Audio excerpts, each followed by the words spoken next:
Welcome to the OHA's meeting of the Committee on Budget and Finance. Recording in progress. It is Wednesday, August 26, 2026, and I am officially calling this meeting to order. I have received a request from Trustee Aquina to be excused from this meeting, so he's excused. Members, as always, this meeting can be viewed via live stream on OHA's website and on Olelo Community Media.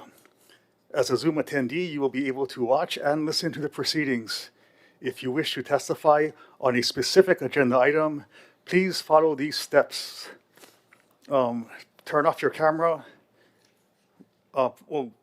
Prior to your oral testimony, turn off your camera and microphones. And when prompted, raise your hand to indicate you would like to testify. With raising your hand, we will change your status from attendee to panelist. This may take some time, so mahalo for your patience. As a panelist, you will be given up to 5 minutes to testify. Please unmute yourself, and if you wish, turn on your camera. When recognized, please speak only to the agenda item being discussed. Addressing another topic will end your speaking time. And after testifying, please, again, mute yourself and turn off your camera. You will then be returned to attendee status. Also, please silence your cell phones and temper the noise around you. Okay, members present at the meeting is Trustee Akaka, Trustee Ahuna, Emerita, Chair Emerita Hooulu Lindsay, Trustee Alapa, Trustee Galuteria, and myself. Is there anyone online giving us quorum? At any rate, we do have quorum to conduct the meeting. Members, we're moving on to the approval of the committee minutes. And I'm going to move that we approve the committee minutes of January 29th, 2026. Members, does anyone have any changes to those minutes? Yes, Trustee Akaka. yes, on page 35 of 36. With that roll call vote, it says unanimous vote. However, I had voted ʻAʻole. Oh, okay. I'm going to request that our secretary make that correction. Is there any other changes? Well, that was specifically regarding that 44,000 that I was asking for clarification on, and also in having. Yeah, you definitely, I recall you voting no on Yes. that, yeah. Yes, and in asking for clarification, which I've yet to have further clarification on, it is concerning as I was asking for clarification for the person that is in the position of board counsel. And, you know, as it was mentioned in the previous committee meeting by Chair Galuteria and BAE, you know, we should be able to ask, we have every right to ask questions regarding these matters, and I don't particularly prefer being spoken to condescendingly by somebody that is working here when I'm asking for clarification in an unbiased and unprofessional manner. Okay, that's duly noted. Thank you. Yeah. Are there any other changes to those minutes?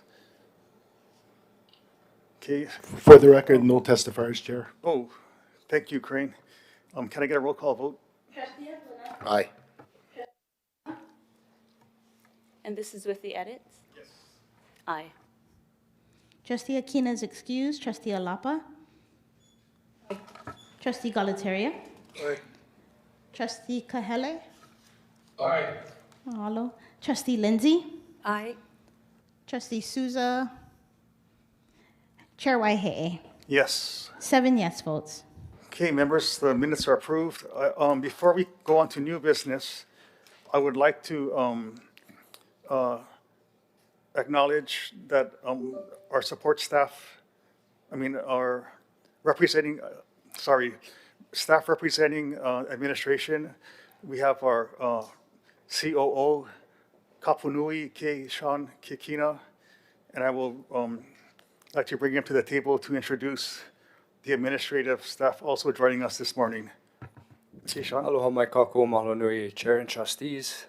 This morning from administration, we have supporting us our interim administrator and CEO, Summer Silva, our Chief Financial Officer, Dhiren Patel, our Investment Director, Ryan Lee, our Budget Chief, Grace Chen, our General Counsel, Everett Ota, our Senior Director of Hawaiian Cultural Affairs, Lāma Kukui, our Director of Advocacy, Lena Alale, our Grants Manager, Chantel Belay, and our IT Systems Engineer and Administrator, Kyle Saucier. Mahalo. Thank you, Keishawn.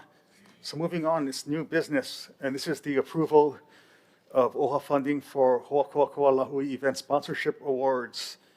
And I would, is there anyone signed up to testify on this action item? We have at least 2 people in person, which I'll hand you here. Okay. So I want to make sure that I'd like to call upon, looks like La'akea Ching, and it is from the Sacred Light Ohana.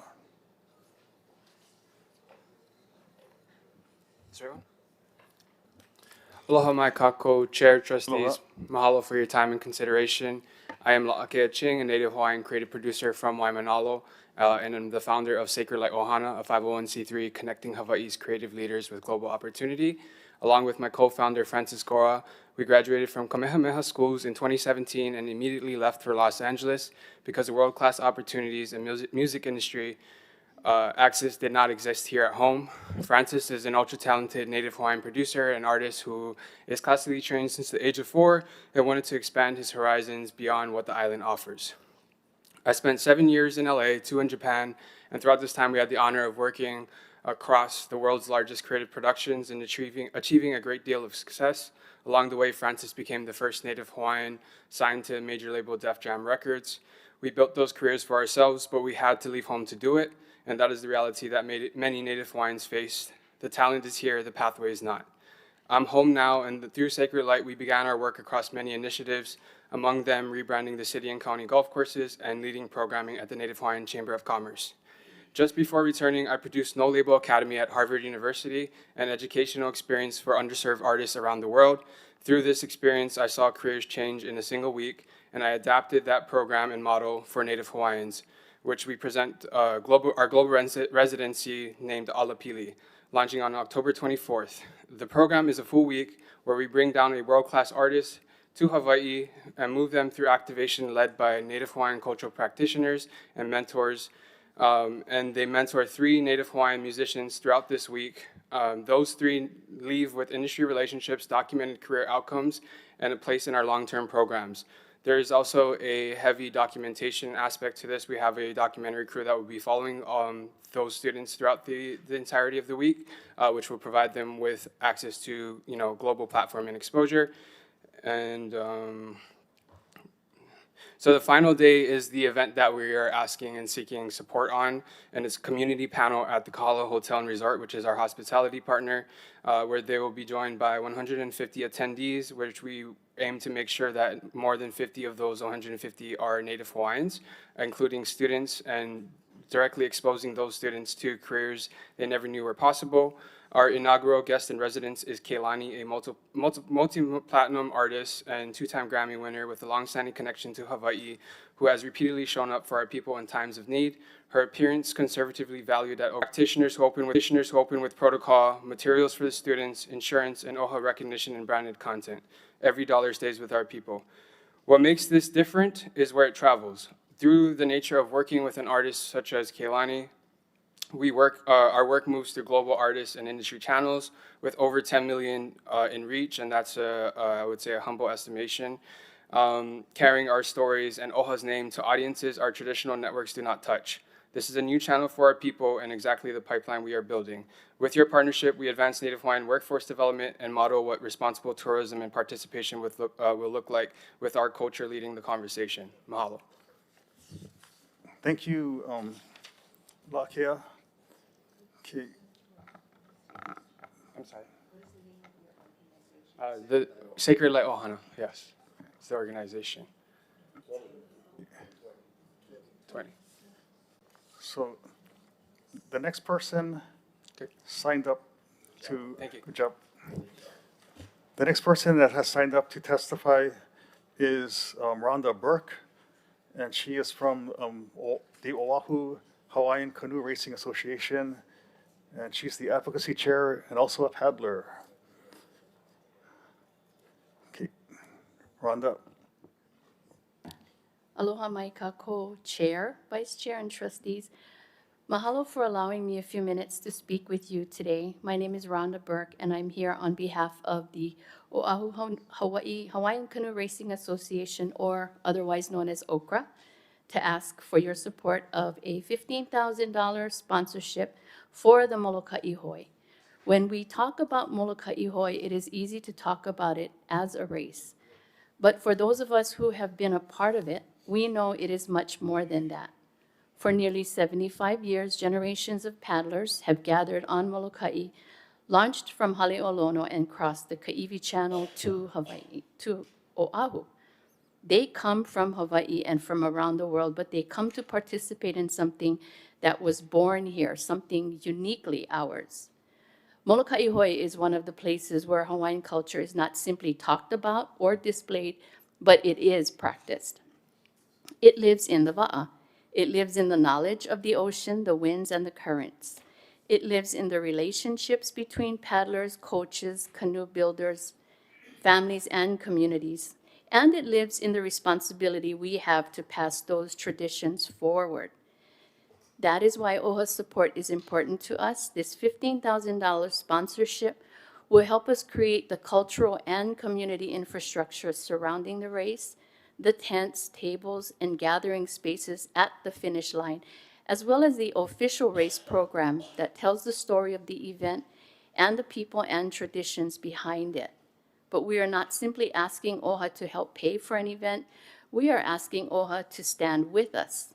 We want the thousands of people who gather at Duke Kahanamoku Beach, the paddlers who cross the channel, and the people watching from around the world to see that the Office of Hawaiian Affairs recognizes wa'a as an important part of the cultural identity of our lahui. In 2027, we will celebrate the 75th Molokai Hwy and na Wahine o ke kai. We have an incredible responsibility as we approach that milestone to honor those who came before us while making sure this race remains strong enough for generations who have not yet climbed into the wa'a. OHA cannot do that alone. It takes our clubs, it takes our communities, it takes our kupuna, it takes our keiki, it takes our cultural practitioners, and it takes partners like OHA who understand that preserving Hawaiian culture means supporting the places where Hawaiian culture continues to live. We believe OHA is one of those partners. And so on behalf of OHA, our paddlers, and the generations who have carried the Molokai Hwy forward, mahalo to considering our request. We humbly ask for your support. Mahalo nui loa. Thank you, Rhonda. Mahalo. Okay. If there's no further questions, I'll move on to, who's the next testifier? Online, we have Kalani Hiapo, Hooulu Kalani. Ike Center for Hula and Mele. Kalani. Are you? Is he, Aloha. Oh, there he is. Hey, Kalani. Go ahead. You have the floor. Okay, mahalo. Aloha mai kako, Chair, Vice Chair, trustees, members of the Budget and Finance Committee, and everyone who's with us today. My name is Kalani Hiapo, and I serve as the Executive Director of Hooulu Ike Center for Hula and Mele. Mahalo for this opportunity to speak in support of the recommended $15,000 sponsorship for our second annual ʻAʻa Hula competition and festival. ʻAʻa Hula competition started with a simple vision to create a space where our secondary school students can stand proudly in their culture and where our kumuhula are supported as teachers, leaders, and carriers of knowledge. For our secondary school students, this is more than just a performance. They spend months learning Hawaiian language, history, places, and cultural values that are all embedded within the Mele, Hula, and Oli. When they take the stage, we see discipline, we see identity, and the teachings of their kumuhula brought to life. We also know that if we want our haumana to thrive, we must want our kumuhula to do so as well.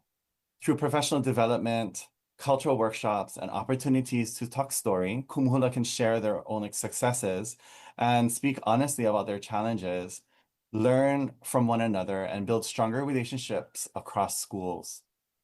OHA believed in our inaugural competition, and your support helped us bring that vision to life, which was truly monumental for us. This year, we are building upon the foundation of growing into a hula competition and a festival. We will welcome 10 schools. So this is 4 more schools than we had last year. And hundreds of students, families, and community members, along with college and career resource booths. Our festival will feature only 2 types of vendors. Our Opio Makeke, which will empower young entrepreneurs, and our Halau Hula booths, where community purchases will go directly to support local hula schools. Your continued support is an investment in our students, our kumuhula, and the living continuation of Hawaiian knowledge. On behalf of our entire ʻAʻa Hula community, mahalo nui for your trust, consideration, and support. Mahalo. Thank you, Kalani. All right, members, who is our next testifier? In person, we have Kumu Leato Savini, Tulipa style. Oh, okay.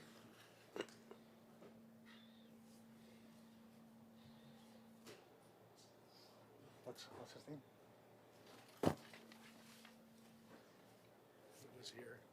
Oh, Leato. Ano ai velina me ke aloha, aloha kakaiaka, o au o kumuleato mai Waiʻanae mai, ke iala e kaka o au ia hele no kaiona. Hello everyone, good morning. I'm Kumuleato from Waiʻanae, and today I'm going to talk about hele no kaiona. Hele no kaiona was born out of a discussion from the Lualua Hawaiian Civic Club. In our discussion to do more community outreach within the Waiʻanae Moku and beyond. We also were looking at ways where we can showcase or spotlight our kupuna. And so this was born, hele no kaiona. Beyond the festival and beyond everything that we talked about, we really wanted to focus in on how this can strengthen Native Hawaiian culture, education, language, and everything that embodies. And so we created this Native Hawaiian cultural initiative where Hula, Mele, Oli, Hana no ʻAʻa serves as that vehicle to strengthen our Native Hawaiian education, language, and all of that, what it embodies, while focusing on intergenerational pilina with our kupuna on top and all the rest of the generations to kaka'o from the bottom, as well as strengthening the lahui. And so I mention all of these points because each point ties into the Office of Hawaiian Affairs Mana I Mauli Ola strategic plan. And we wanted to request the kokua from the Office of Hawaiian Affairs to partner with us in this inaugural event where it goes beyond the boundaries of our home in Waiʻanae, goes beyond the boundaries of our shores here in Hawaii, because we already have halau across the continent looking in at what we're doing. I have my connections in Japan who, can you come and do this in Japan too? So we're going beyond our shores to spread not just aloha, but our Hawaiian culture, right? Because that's what this is all about, right? The preservation and perpetuation of Native Hawaiian culture, strengthening our lahui, and having this hele no kaiona be part of the integral part of our lahui, a platform for growth and a platform for showcasing kupuna in their element of hula, oli, mele, and hana no ʻAʻa. So I thank you guys for your time and attention today, and I hope that we get to work with you in the future. Mahalo, mika paulele pelena ole, aloha. Thank you. And who's our next speaker, our next testifier? We have Ray Ozawa. Ray Ozawa. Kawa. Sorry. What's that? Ray, Hi. Hi. Is Can you hear that- me? I can hear Hawaii you. Wildlife Center. Okay, good. Wait, Ray, oh, Ray. Okawa, Ray Okawa. Yes. Ray Okawa. Go ahead, Ray. Okay, mahalo. Aloha mai kako. Thank you so much for this opportunity and for considering the Hawaii Island Festival of Birds for sponsorship. My name is Ray Okawa. I am with the Hawaii Wildlife Center, and we manage the Hawaii Island Festival of Birds. So this event actually started 10 years ago in 2016, but since 2023, we've partnered with Conservation Council for Hawaii and the Grand Naniloa Hotel Hilo to put on this full day festival. Attendance over time has grown by leaps and bounds, and last year we had over 800 attendees. And it's a full day event starting usually at 9 a.m., ending at 5:30. We have two main components for this festival. Sort of the staple is our bird fair.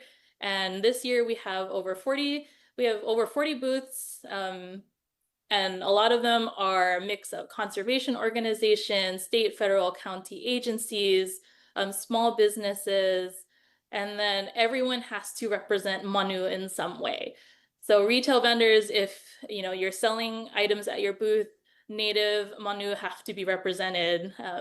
And I'm a shopper, so that was partially, because we want representation of our native species. And when you go into town, you don't see birds as much, maybe a little bit more nowadays, but it's always like dolphins and turtles and sea stars. I'm like, where's the Manu? So this is like, it's like the Merry Monarch shopping of Manu items and representation. So it's really, really popular with the community. And the second part of this event is our presentations.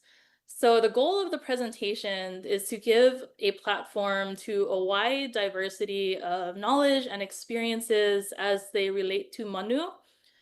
So our presentation lineup this year includes Manu Hula from our local halau, biologists, sharing of cultural practices and why they're important to consider when working with our native Manu.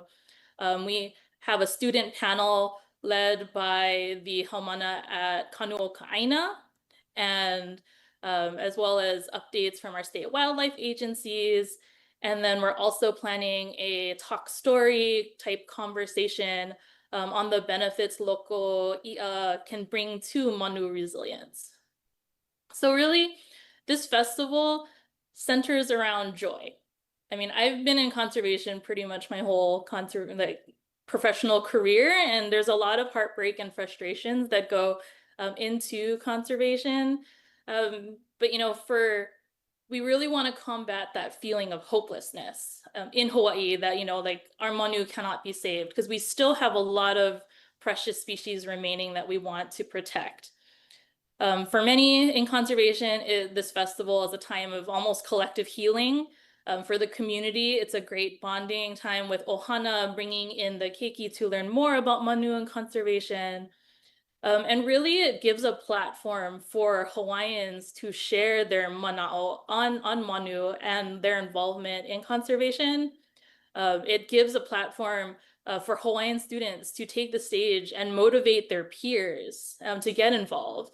And it really showcases how important cultural practices are to conservation. So when we invite halau to present, it's not with the intention like, oh, come entertain our guests. No, like we want you to share your mana'o on Manu and acknowledge that you are an important partner in conservation because halau are keeping the stories of Manu alive by their teachings to their haumana and through their oli and their mele. So acknowledging them as an equal partner is very important to us. So it's really important that all ages, walks of life are represented in this festival. And through the years, what I've experienced is, it's really attended and admired and loved by all. So mahalo again for your kind consideration of sponsorship, and I am happy to answer any questions that you may have. Okay. Trustee Akaka. Mahalo, Ray, for joining us today and sharing joyfully about the event. I'm very happy to say that I've attended the event, an excellent event. What do you have going on this year that you didn't have last year? So I have my lineup. Okay, so I think a lot of we're building on what we had last year. So we are last year was the first time we brought in the Canoe Kaina Haumana, and then they from that have built on their experience. So we're bringing them back to the stage to share their growth and what they've experienced. We do, for the first time, we're sharing a panel on 50 years of forest bird research. So that's going to be a little bit more in-depth on the changes.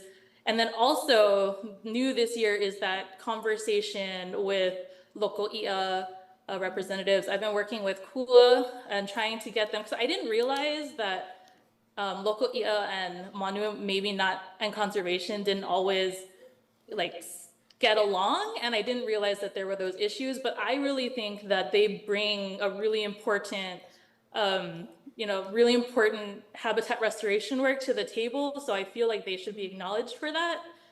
So bringing them and having local ʻAʻa represented, that's a first for this festival as well. Mahalo. Okay. Okay, thank you, Ray. Our next testifier is Luann Kaluhi-Okalani Langford Favorito. Luann. Hey, Luann. Aloha. Go ahead, you have the Hi. floor. Aloha. Luann Langford. Aloha Chair and aloha board members. On behalf of the Wahine Hui o Kamehameha Kapuaiwa chapter, we ask for your kind consideration for supporting our annual Kuapapa this year, which will be held on the west side of Oʻahu out at Kamakana Ali'i and Kapolei Heritage Center. And we just want to give a short brief, and I'm sure everybody knows the royal order and the purpose on how they unite in fraternal and benevolent work of the men of Hawaiian descent. The Wahine provides support to them. And what we do is we follow the men, we shore up everything that needs to be done, and we help to perpetuate their mission is to perpetuate ancient culture, customs, and traditions, and uplift Hawaiian people and infuse the spirit of patriotism, loyalty, helpfulness, and kindness among other members. With that, I thank you for your kind consideration. Mahalo nui. Okay, thank you, Luann. And our next testifier is Kale Haukamau. Oh, Kale. I see her. Aloha. Ohana Ho'opakele. Oh, that's. Oh, there. Sorry. Kale, I'm sorry. I was looking at the wrong. Aloha. I was looking at the wrong slide. Oh, go ahead. You have the floor. All right. Aloha mai kākou. My name is Kalehau Kama'u, and I'm with Ohana Ho'opakele, a Hilo-based organization. And we had applied for the Ho'akoakoa Lahui Event Sponsorship Award for the upcoming opening Makahiki observance at the Kulani Correctional Facility planned for Saturday, November 21st, 2026. Ohana Ho'opakele was formed in 1999 by mainly Hilo kupuna concerned with the disproportionate representation of Kanaka Maoli incarcerated in Hawaii's prisons. We supported the Pa'ahau leadership in Diamondback Correctional Facility, Oklahoma, conducting the first Makahiki in November of 2003. Over the years, we have continued to support Pa'ahau leadership, who are now incarcerated at Saguaro Correctional Center in Eloy, Arizona. The Department of Corrections and Rehabilitation has recently requested our guidance in coordinating Makahiki observances in all of our Hawaii facilities, correctional facilities. Since last month, I have been going into the Kulani Correctional Facility to lead Pa'ahau in a curriculum leading to the opening of the Makahiki this fall. Ohana Ho'opakele is conscious of the OHA study published in 2010 titled The Disparate Treatment of Native Hawaiians in the Criminal Justice System.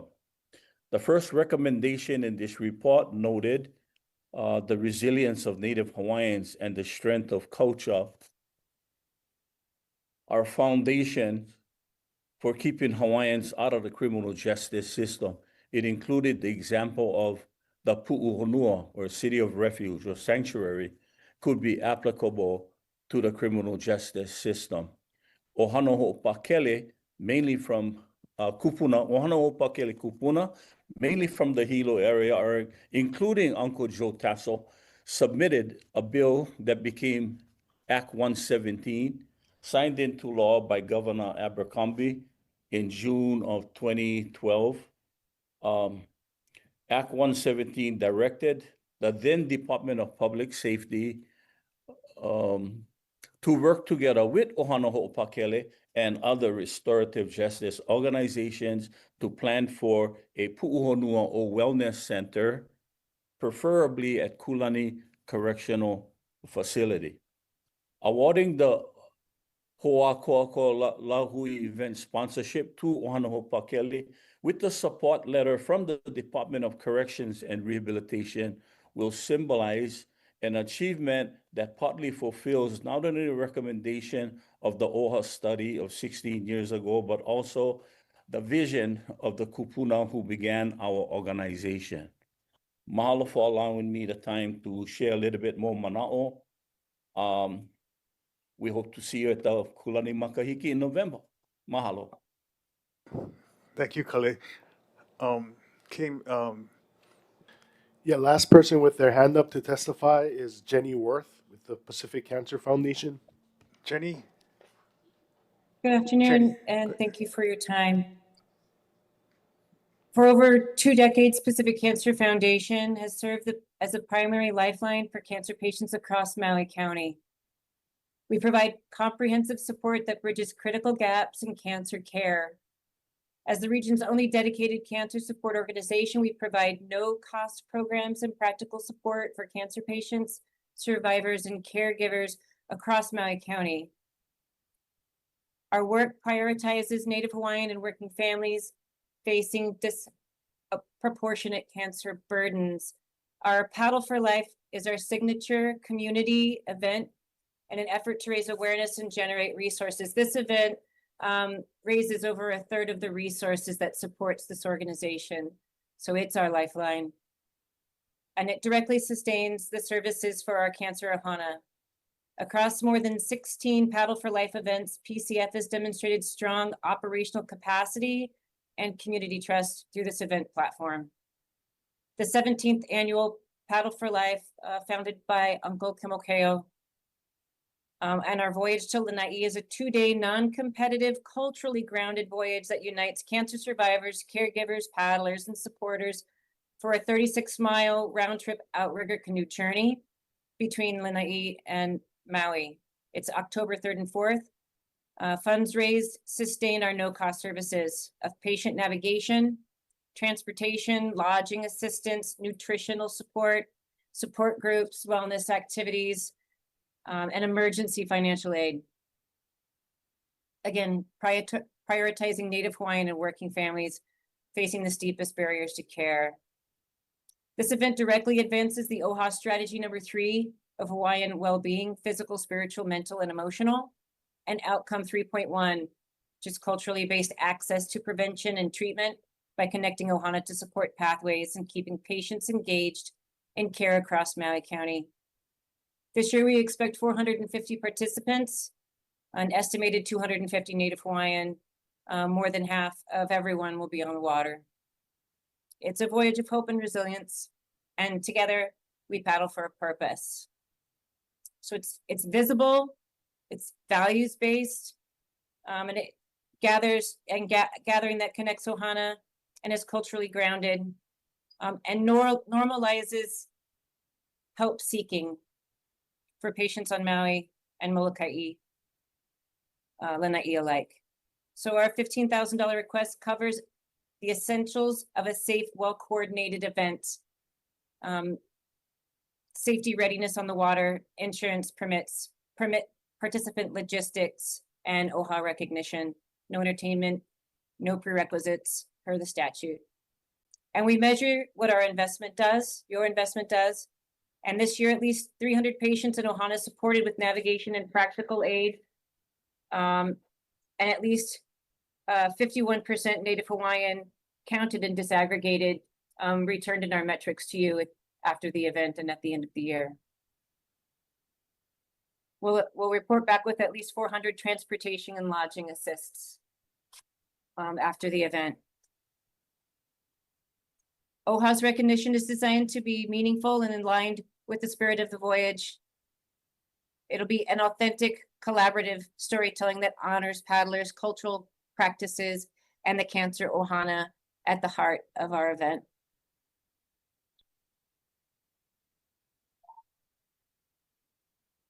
Your sponsorship support will help us deliver a safe, well-coordinated event while sustaining no-cost cancer support services and reduce barriers to care for local families. We welcome your questions. Okay, thank you. Thank you, Jenny.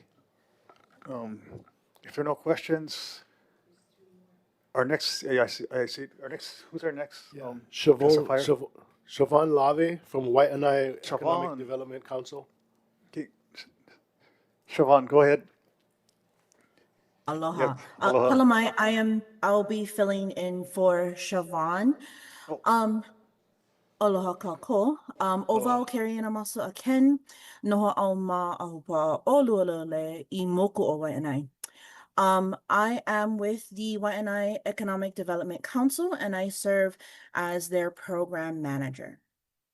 Mahalo to the committee for allowing us to testify this morning. I am sharing our opportunity for our business resource hub, which is called Waiʻanae Moku Made. Okay. This is a makeke event that we put on once a year, or I call it twice a year. But this one will be held in November. Our Waiʻanae Moku Made event is a place where we can share commerce, our culture as kanaka, ike, mana'o, and come together as a community. This is also a place where our Native Hawaiian and Waiʻanae-based entrepreneurs have an opportunity to generate income, build pilina, and increase their visibility and reach new customer base. This year, Waiʻanae Moku Made will be held at the Community Learning Center in Nanakuli Village Center, Kalani Ho'okaha. We anticipate approximately 500 attendees with an estimated 350 Native Hawaiians. Our business hub does much more than support our entrepreneurs and small business owners. We also connect them to resources, of course, that help them build technical assistance, give them resources for financial literacy, business foundations to strengthen business foundations, give them guidance within their business, and we also help to support other nonprofit and organizations through this event. This is important. The support for this is important because a successful makeke should not only create sales for one day, but it should help create stronger businesses for our future. With OHA support, we will be able to do more community outreach within Waiʻanae Moku and beyond to our other Native Hawaiian communities on Oʻahu. We can showcase more of our Native Hawaiian culture and our practitioners to share ike, to share their mana'o, increase visibility for resources and customer base for our local businesses as well, and provide the infrastructure needed to provide a safe and accessible community gathering. Waiʻanae Moku Made is about creating paths and pathways for our Kanaka Kaiolu, our entrepreneurs, and our small business owners to help build a more sustainable to help build more sustainable businesses without separating economic advancement from culture, community, and our aina. Your kukua removes those barriers, opens those doors, and maximizes our impact, making this event accessible for everyone. Mahalo piha for your time and consideration. I humbly ask for your favorable decision on the sponsorship request for the 2026 Waiʻanae Moku Made. Mahalo. Okay, thank you, Carrie. Members, our next testifier is Matt Kaue, Nakamakai. Matt Kukui. Matt, do I see him? Oh, Matt, go ahead. You have the floor, Matt. Aloha, Chair, Vice Chair, and Trustees. My name is Matthew Kawai. I serve as the Chief Operations Officer for Nakamakai.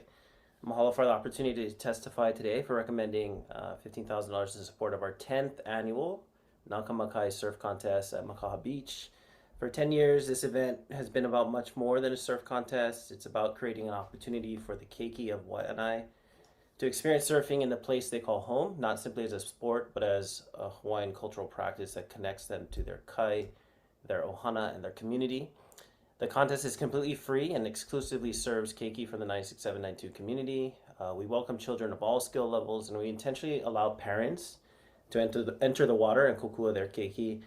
That creates some of the most meaningful moments of the event. Ohana experiencing the ocean together, building confidence, and strengthening their connection to one another and to Makaha.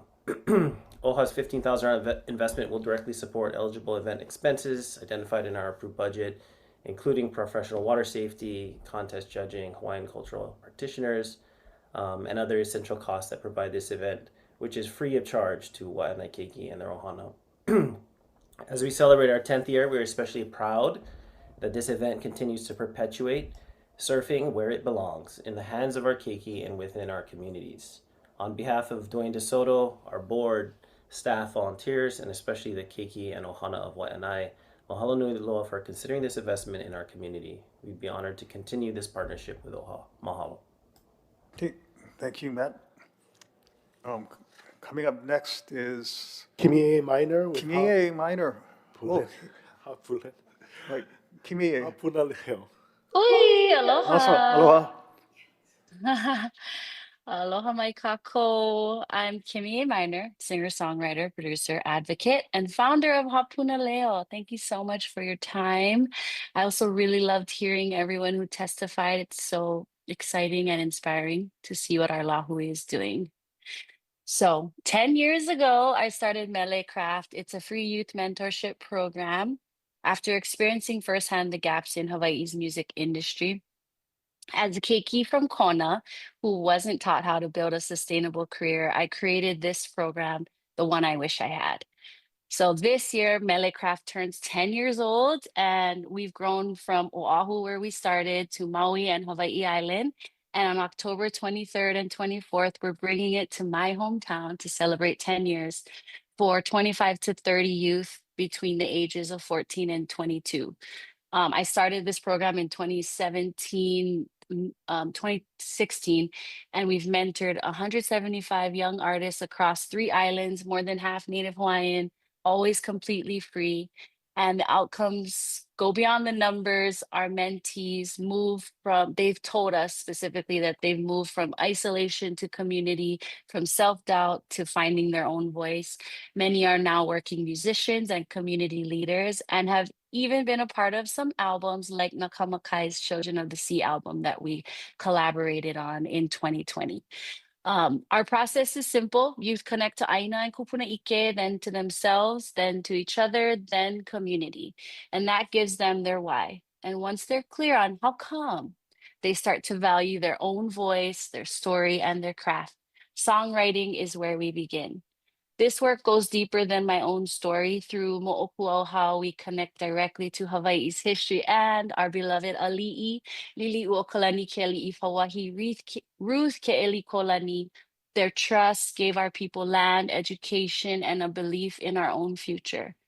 Through my students over the past 10 years, my own how come has evolved.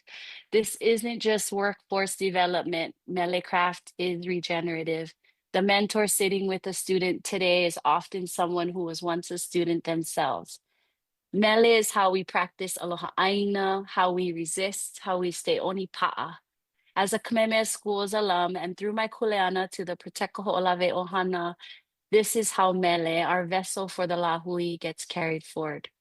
2026 marks 50 years since the Kaho'olawe movement and 133 years since the overthrow. This program is how that resistance and resilience passes to the next generation. When OHA invests here, you're not funding an event, you're funding our people's ability to define our own future in our own voice. We're asking OHA for $15K toward our $22,250 Kona budget, and this funding helps pay our artist mentors, sound techs, engineers, video crew, our staff that help make these programs run. And we are working with other community partners and in-kind donations to make this event successful and hopefully to continue bringing it back to Kona every year, my hometown. So I would really appreciate you guys considering your investment to help this off-island program, the first one in Kona, to be successful. Mahalo nui for your time and consideration. Aheleo valeno. Thank you, Kimia. Okay, is there We have one One more more. person with their hand raised to testify. Angela Britton with Hawaiian Islands Land Trust. Angela Britton? Hey, Angela, you have the Aloha, floor. aloha mai. Aloha.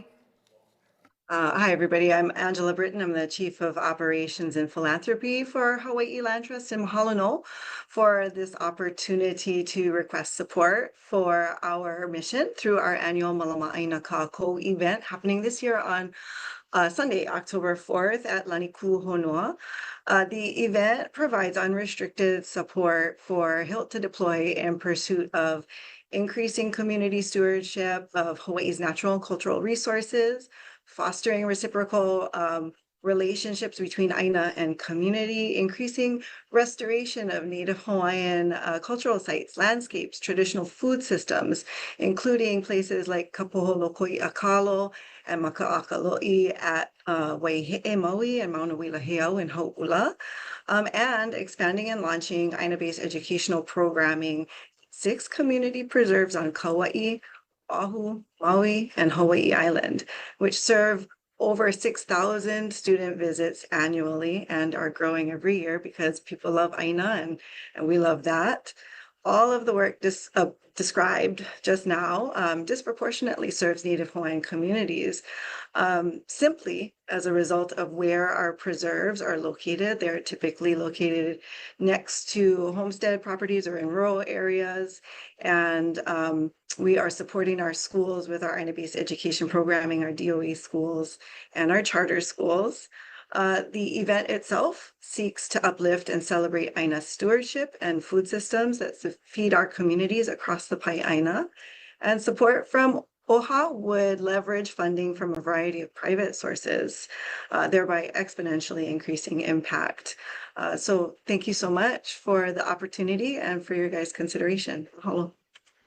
Okay, thank you, Angela. Is there anyone else signed up? No further testifiers, Chair. Was there like somebody in person you wanted me to ask about? Oh, okay. So members, with that, I'm going to move on to the action item BNF 2617. So I'm going to make 2 different motions just to get hopefully get an easy part out of the way, because this, I don't know, there's something odd about the recommendation. So for the time being, I'm going to make the motion to approve and authorize OHA funding for Ho'akuakoa Lahui event sponsorship awards for the organizations identified as items 1 through 10 and totaling $123,845. So I'm going to make this one first, and then we'll have a second one after this one. But these are, I guess these are highly recommended. I'm not sure what it is, but is there any, do you guys have any discussions or any questions about these grants? Trustee Ahuna. Thank you, Chair. I just have a few questions. I just want to know why we did 10 and not 22, because I see 22 on the list. Yes, sure. Thank you. Good morning, Chair. Good morning, trustees. So for this quarter, let me backtrack a little bit. So over the last year, Hoa Koa Koa has become a very popular event sponsorship program. To give some context, this time last year, when we were approving Hoa Koa Koa sponsorships, we approved, I think, 11 awards totaling $84,000. Today in front of you are 22 applicants applying for over $200,000. So with our $635,000 budget, we are trying to keep parity across all 4 quarters. And so that is why today you see the top 10. So currently we have $455,150 to cover the next 3 quarters. So that is why we're trying to split the amount between 3 quarters. And so we went with that first 10. At the board's pleasure, you can fund additional organizations. We just want to keep in mind that we still have 2 more quarters to fund for this fiscal year. Okay. Trustee Akako. Thank you for going over that information. However, can you just give us a brief overview, because it was on where we're at and why? So you're saying that there's 2 more quarters left to take care of. Yes. And what percentage is left? So after this first 10 or before we even approve any of this? Okay, so today, before we approve anything, we have $455,170. If we approve all 22 today, that would be $265,608, which would leave us $189,562 for quarters 3 and 4. Can you refresh our memories in terms of, in the recent past, the influx of applicants that would be applicable for this for the remaining last quarter and the second to the last quarter?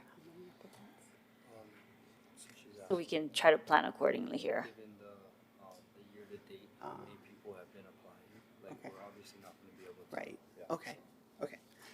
So in Historics data, I know you can't see into the future, however, what the previous year has shown us. Right, so for, if you want me to go back to fiscal year 26, okay. So fiscal year 26 was sort of a slow burn. We were averaging about 12 to 13 applicants over quarters 1, 2, and 3.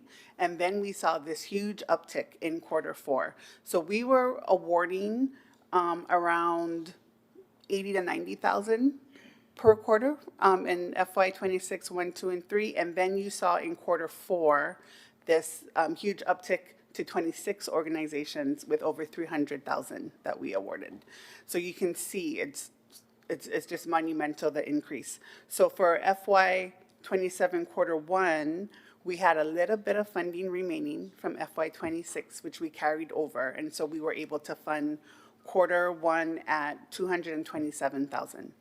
So what we have now is the 455,000, and we have been averaging about 20 to 23 organizations now per quarter. That reminds me as well, we have experienced those that have received sponsorship in previous times, but they missed the mark by a matter of days or weeks, with just not knowing how the process is now. Are we receiving a lot of they just didn't make the timeline? We receive a few of those, not so many, because what we've done is strengthen our website information. So we really emphasize when the quarters open, when they close, along with comms, and they put it out on social media as well. So that hasn't been as much of an issue now. And are we putting out a report back to them as to why they qualified or why they didn't, so they have something to work with for the future? Yes, all applicants are able to view their evaluations. Excellent, mahalo. Sure. Wait. Oh, okay. Dan. Sorry.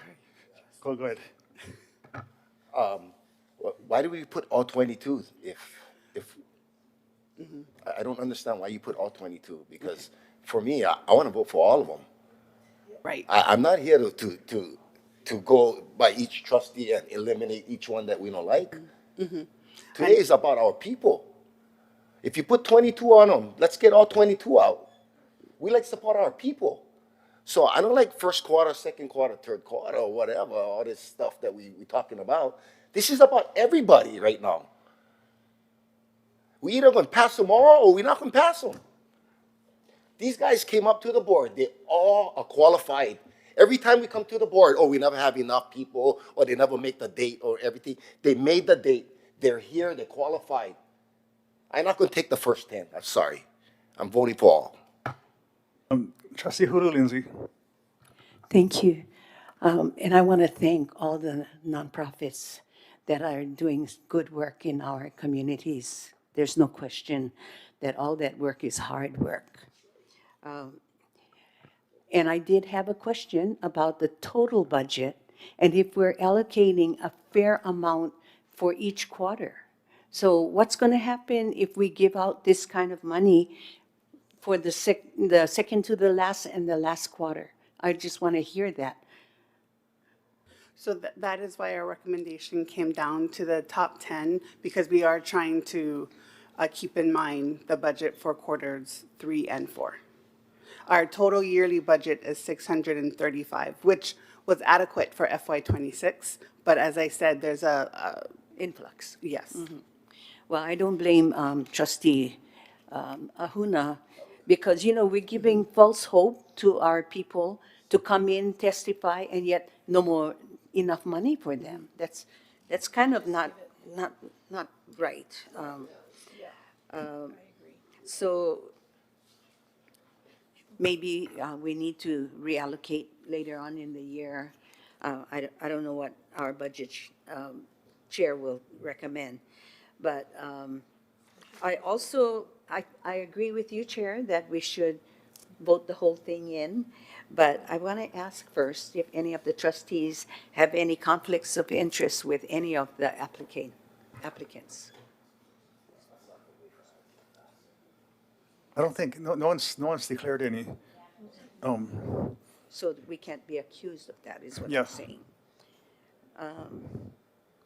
That's all I have. Trustee Akaka. Mahalo.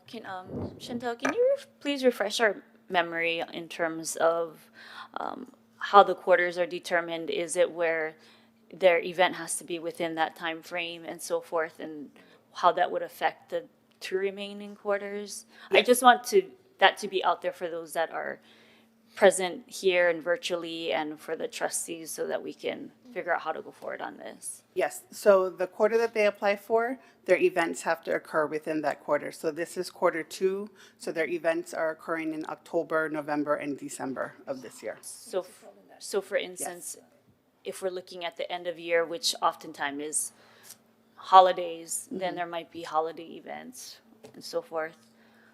Okay. I also wanted to mahalo those that came to testify today in person and virtually. Mahalo for your time and sharing insight in terms of your folks' work and your events. Mahalo and how you're serving our people. Okay, so members, Chair. Trustee Hulu, Lindsay. I'm sorry. I meant to ask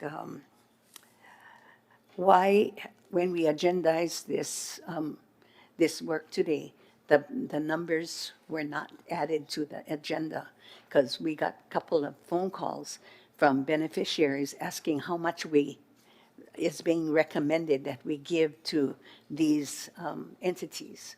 So in the past, we always itemized how much they were getting, and we didn't get that this year, this quarter. Page 3. I think page 3. It's in the packet, but it's not in the agenda. Not everybody read the packet. Oh, Yeah. oh, okay. So the agenda is what everybody packet. gets. Some of them get it through the mail. Some of them get it through emails.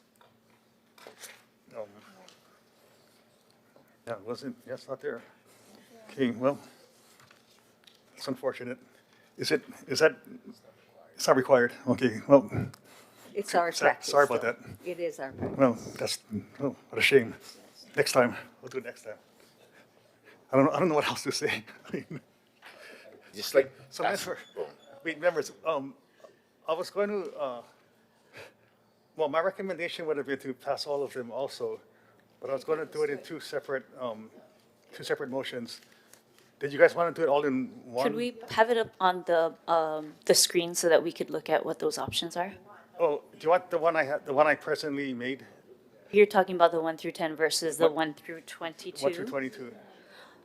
Did you want to do 1 through 22? I'm getting a sense that people Well, I'll want all of them, but that's I'll for you put, to well, figure I'll out. put the 1 through 10, I'll put the motion that's currently on the table. Put the one that's currently that's currently on the table. Would it which is be 1 through helpful? 10. Would it be helpful to have both side by side? Yeah. Mr. Chair. Ooh, okay. Trustee Souza. Mahalo, Mr. Chair, and mahalo Chantel, Keishawn, Summer, and administration. I know it's hard to anticipate how many applicants. It's a very successful program, and so thanks for all you do. Mr. Chair, I believe there's going to have to be a reallocation to accommodate all of the funds. Yeah, if we approve all 22 today, Not for this one. all 22 items. Not at this time. Maybe Chantel can answer that. Yes. So we do have funds currently to cover all 22. We could potentially come back to the board with an action item to request additional funding for the next. Quarters. Okay. Thank you. Thank you, Chantal, for clearing that out. Mahalo, Mr. Chair.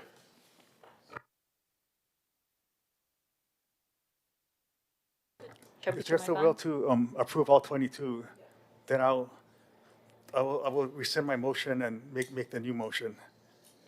So I'll do that, I guess. I rescind my original motion, and I now move to authorize OHA funding for the Hoa Koakoa Lahui Event Sponsorship Awards for the following, for the organizations and events for fiscal year 2027 as identified as items 1 through 22. Wait, I need a pen. Well, 1 through 22. Sorry, guys. 1 through 22 in the amount of. 265, That's the total amount. In the amount of $265,608. Okay, is there any discussion on the motion, members? Can I get a roll call vote? Trustee Ahuna. Aye. Trustee Akaka. Just to make sure I have this correct, this is for 1 through 22? Aye. Trustee Akina is excused. Trustee Alapa. Trustee Galataria. Trustee Kahele. Trustee Lindsay. Aye. Trustee Souza. Chair Waihe'e. Yes. 7 yes votes. Okay, the motion passes. So we are moving on to new business, BNF 2618. And I'm going to put this motion on the table. My intention is, okay, I'll put this motion on the table and then have them explain this before we engage in discussion, which I'm guessing there's going to be some, but this is, I'm going to move to approve, I'll move and approve OHA's institutional participation and funding not to exceed $75,300. Oh, good grief.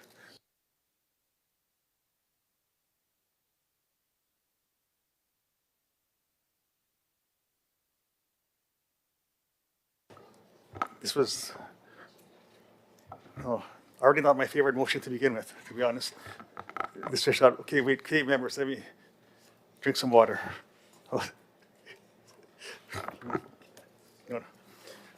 Okay, I'm going to move to approve OHA participation as an institutional supporter partner in the International Network of Indigenous Health Knowledge and Development, Reclaiming Indigenous Ecologies of Love for Future Generations conference in Rarotonga, Cook Islands, November 9th, 2026. Approve funding not to exceed $75,300 for the proposed 10-person Hawaii delegation consisting of 4 OHA representatives and 6 non-OHA participants, reflecting current estimated travel, conference registration, and delegation support costs from the approved FY27 BOT Office Travel Budget and Administration Centralized Travel Budget as applicable, and subject to applicable OHA fiscal procurement and travel requirements. Approve official OHA representation by 4 OHA representatives consisting of the interim administrator, board designee or ease, and/or staff designees as appropriate. As part of the 10-person Hawaii delegation, subject to separate travel authorization and applicable OHA travel policies, authorize the interim administrator or designee to execute necessary administrative, sponsorship, procurement, and travel documentation to implement the approved participation consistent with board authorization and applicable law and policy. Require supported participants to provide post-conference reports, recommendations for future OHA initiatives, presentations or briefings as appropriate, and identification of collaborative opportunities resulting from participation. All right. So, Keishan. Mahalo, Chair. I'd like to call Lāma Fard into the table, please. Oh, wait a minute. Testimony. Is there anyone signed up? Oh, no testifiers, Chair. I don't know. Do I have to do that publicly? Oh. Okay. What do I say? How do I? Oh, I want to thank. On the previous item, I want to thank everyone for testifying, and it'll be ratified tomorrow, September 10th. Yeah, and stuff. Thanks. So you may leave if you need to, or you may stay on if you would like for the sponsorships.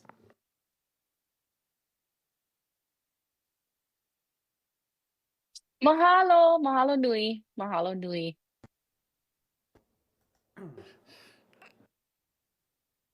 Oh man, I forgot where we were. Oh, we're back on this travel. There's no testifiers on this? Okay.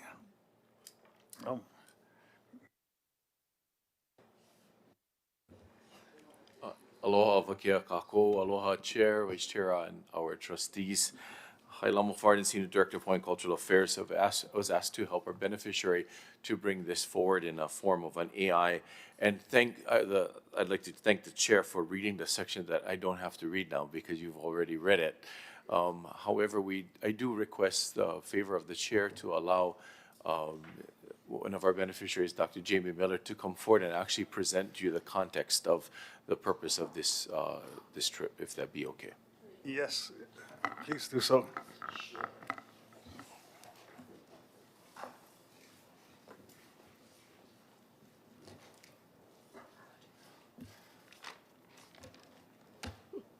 Is it on? Yeah. Aloha kako, aloha Chair, Vice Chair, and trustees. I think I have a PowerPoint that the tech people, or you guys have the hard copy. Okay, that's fine. So I'm Dr. Jamie Miller, and another hat that I wear is I'm a Kanaka researcher, and I've been a part of the International Network of Indigenous Health Knowledge Developers for a couple decades. And one of the projects that we have is bringing Indigenous researchers and cultural practitioners together through a conference. Last year, we were at New Mexico, and we had about 360 participants from across the globe.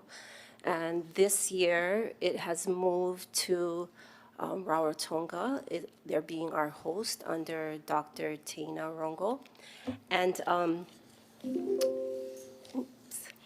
And we have about, and I'm not going to go through every single slide, you guys have this, but currently we have about 560 or so participants, and the cap is 650.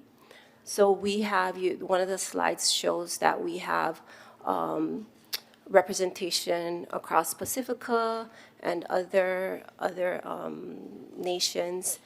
And it is just a space, an opportunity and a space for our ʻIke, our indigenous native ʻIke, to come together, share some solutions that all indigenous people face, challenges that all indigenous people face, in a way that it can turn into practice. So it really is theoretical theory researchers, but we talk about the practice of it and merging that, and then that is something that we would bring home.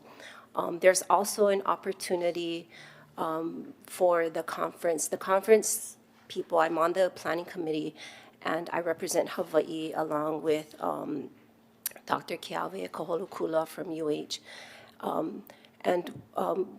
We've been asked to take the conference, bring the conference to Hawaii next year. So this is kind of a investment with the potential of further opportunities for us here as host in Hawaii. You can see on the current slide right now how the network has built itself over the decades.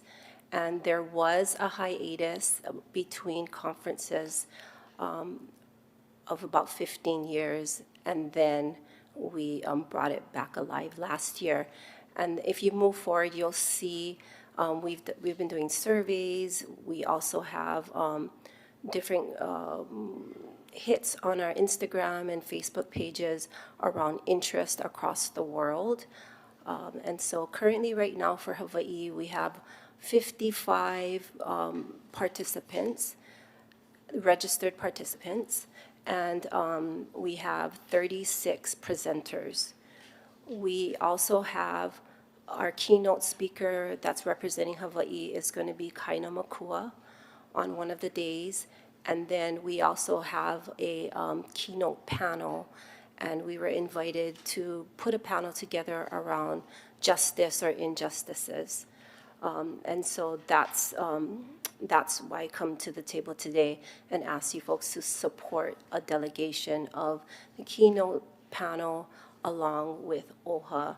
I see the alignment with what this conference does and its potential and what OHA currently does around health and well-being.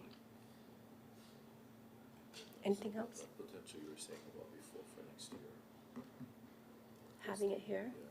Yeah, so I shared that next year we would like to host the conference. I also share one of the supporters or several supporters from Hawaii. Kamehameha Schools is actually supporting the youth track for this conference. So there is, it's intergenerational. We'll have kupuna, we'll have cultural practitioners, but we'll also have OPO represented, and along with other small organizations.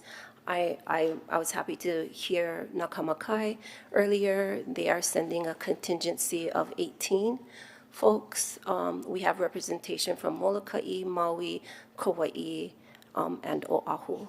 And so it's a Waiʻanae sort of thing. And then you can see right here the keynotes and the panels. Yeah. So I'm open to any, did I miss anything else? I just want to say that it is kind of a big investment up front, but the benefits to have this and to host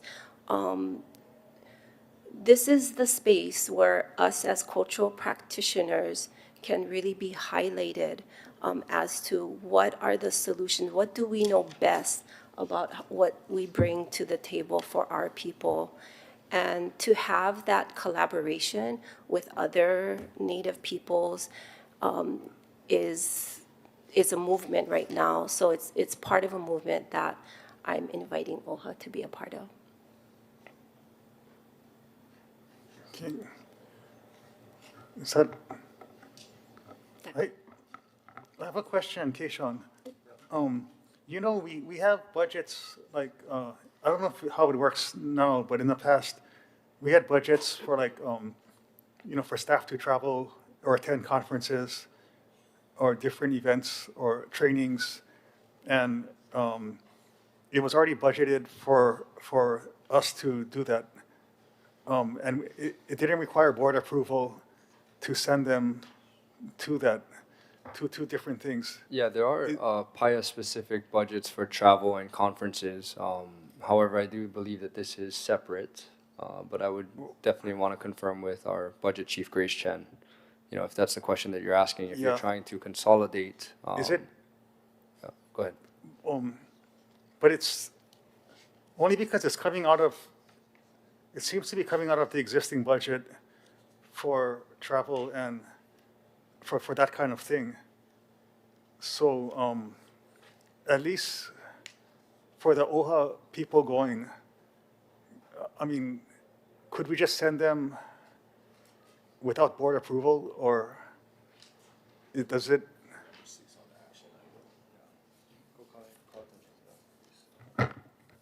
Chair, number 6 on the action item was already, and I did work with Grace as well as Diren.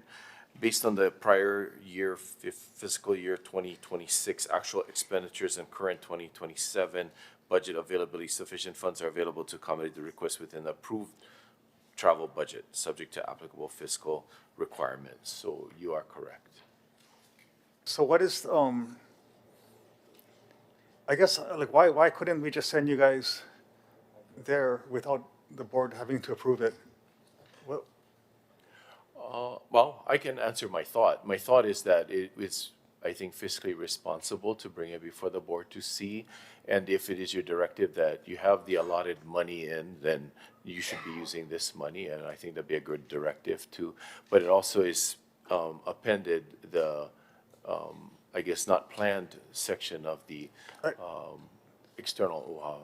I guess I'm wondering, like, if we don't approve it, they could still send you, right? I mean, if admin wanted to send you. In my unprofessional opinion, I think so, but I would yield to our budget. Okay. No, I mean, that's how I would think. But anyway, are there any other questions about this? Oh. Yeah. Trustee Hooulu Lindsay.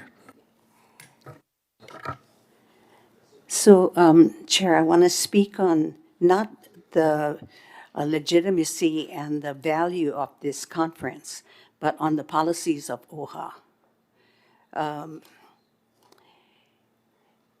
According to OHA Board Travel Policies and Procedures, the agency's guidelines explicitly apply to the Board of Trustees, their aides, full-time staff, and, quote, as needed and approved non-employees.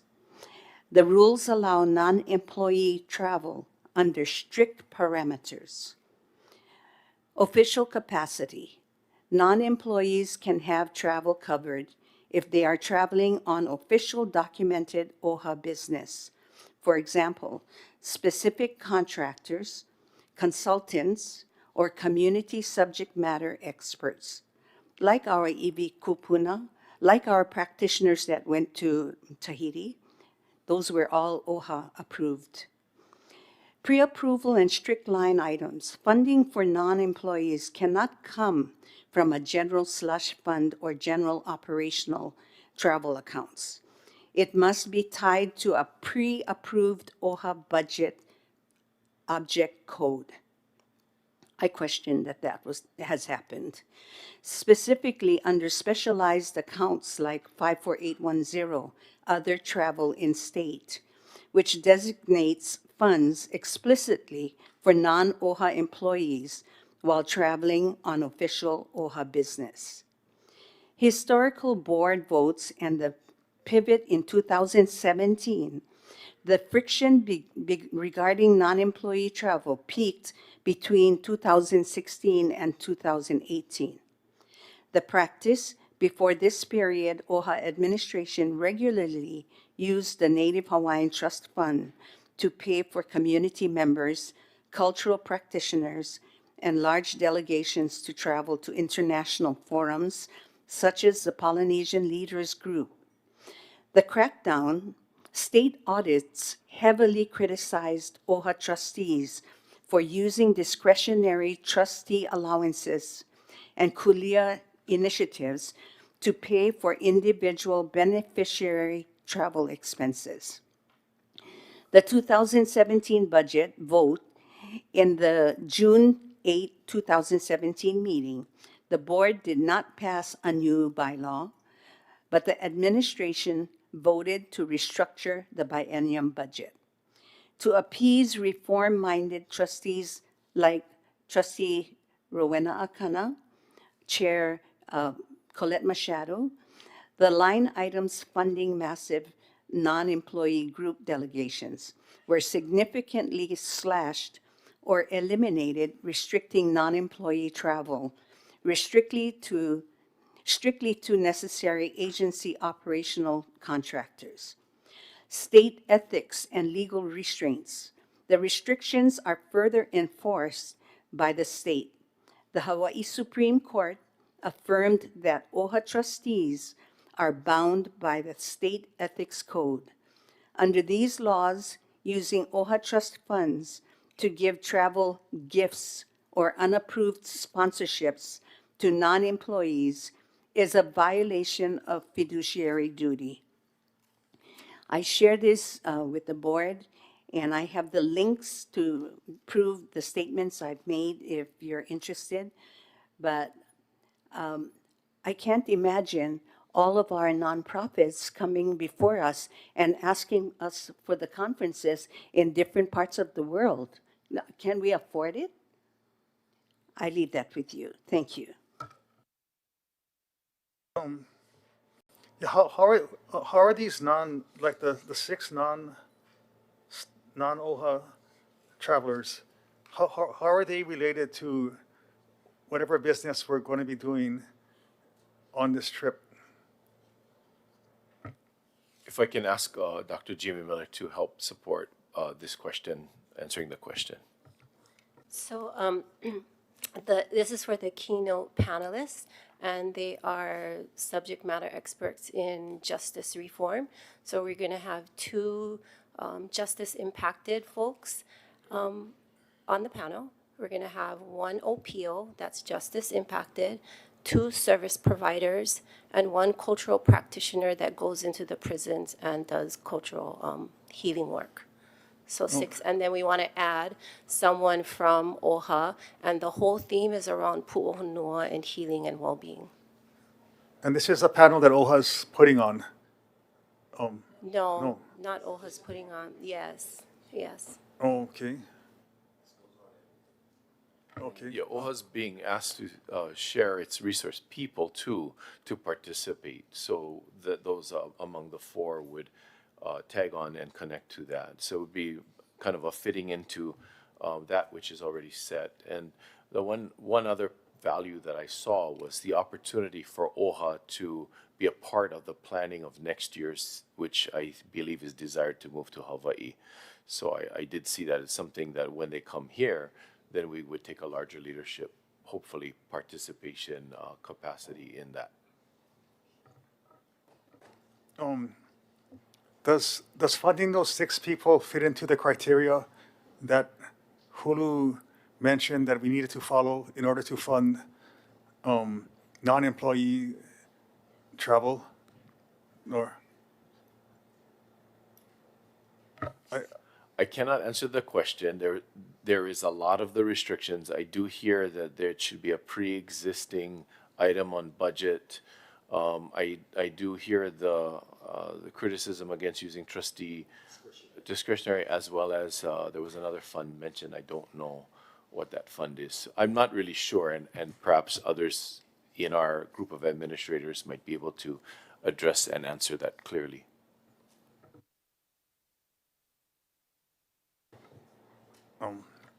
Trustee Lindsay. So I'm just questioning this information sheet that was passed out to us.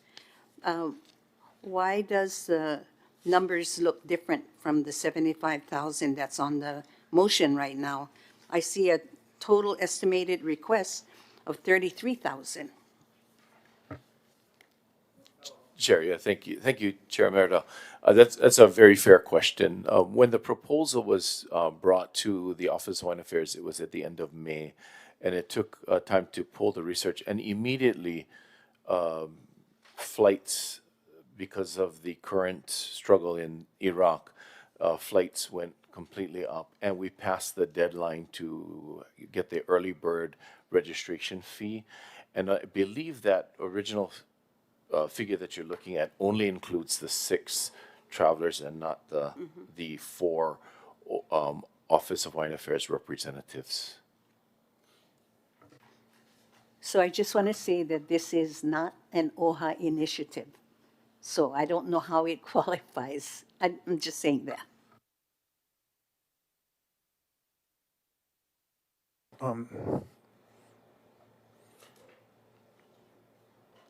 Yeah, is there any argument to be made that it's an OHA initiative or no?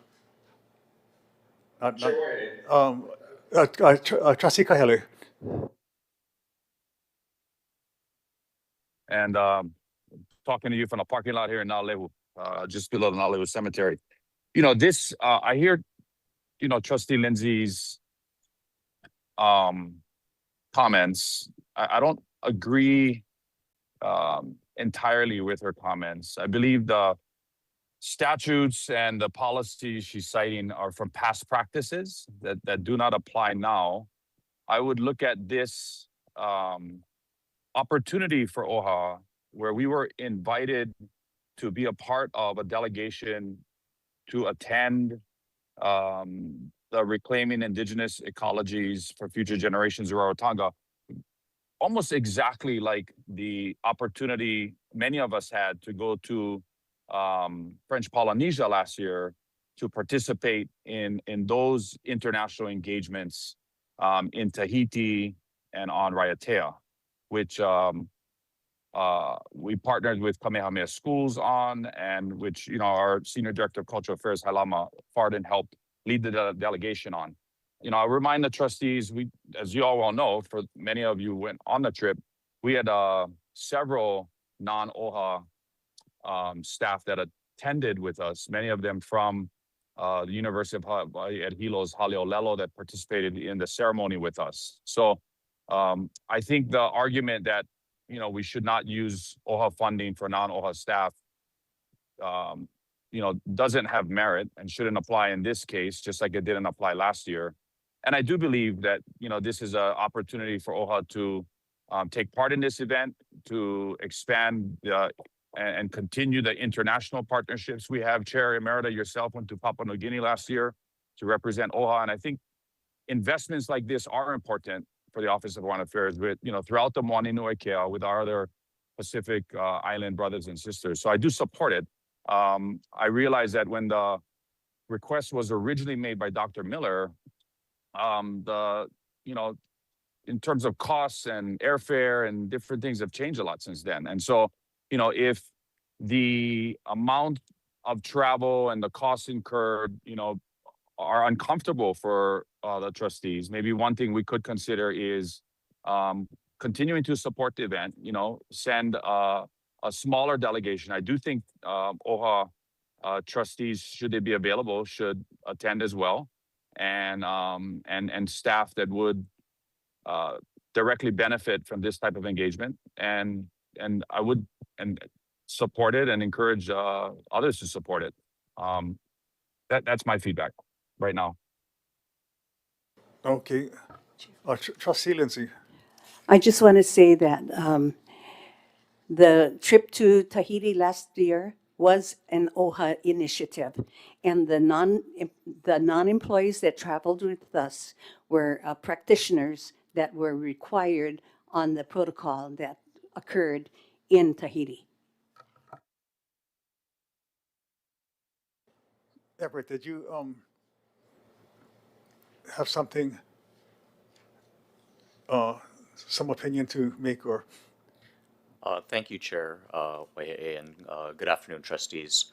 I just wanted to maybe comment on what I think the ultimate question is maybe facing the board, and that's really whether or not to make this an OHA initiative or an activity that is supported by OHA through the board's actions, or declination to act in this case.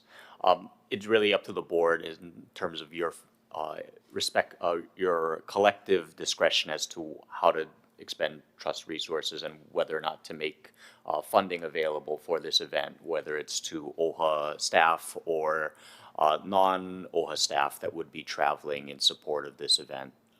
It's really your folks' call as to what is extended, and by virtue of that decision, what administration can put funding towards. So it's really, it's not, I think the considerations by Chair Merida are relevant, but it's still, you know, those largely can be addressed by a decision of the board to make it, you know, an approved funding initiative, so to speak, by OHA. Thank you. Okay. Trustee Ahuna. Go ahead. Can I add Trustee just a little bit Kahele. more? Okay. So, you know, when this request was submitted to OHA, it was submitted to myself. And, you know, I've said this many times. I don't pick and choose what we should or should not support, right? That's not my job as chair. I don't believe that's the fully on you know, my fellow trustees have given me. I take these requests, I send them to the administration, and I ask the administration to vet these requests. And, you know, Lāma, I believe, has done a good job thoroughly vetting this. You know, we get requests all the time for support. I do believe there should be some type of investment into OHA's international expansion of our relationships and our reach throughout Polynesia. And some we do on an annual basis, some are one-offs, but I think these are all requests that we should consider. The administration put together the proposal. I believe Lāma has made the recommendation with the support of Summer and the other members of the administration, and it's at our board table now, right? And Chair Waiʻanae has put it before the board.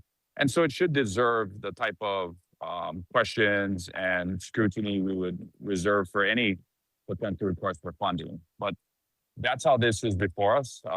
And, you know, I do support it moving forward.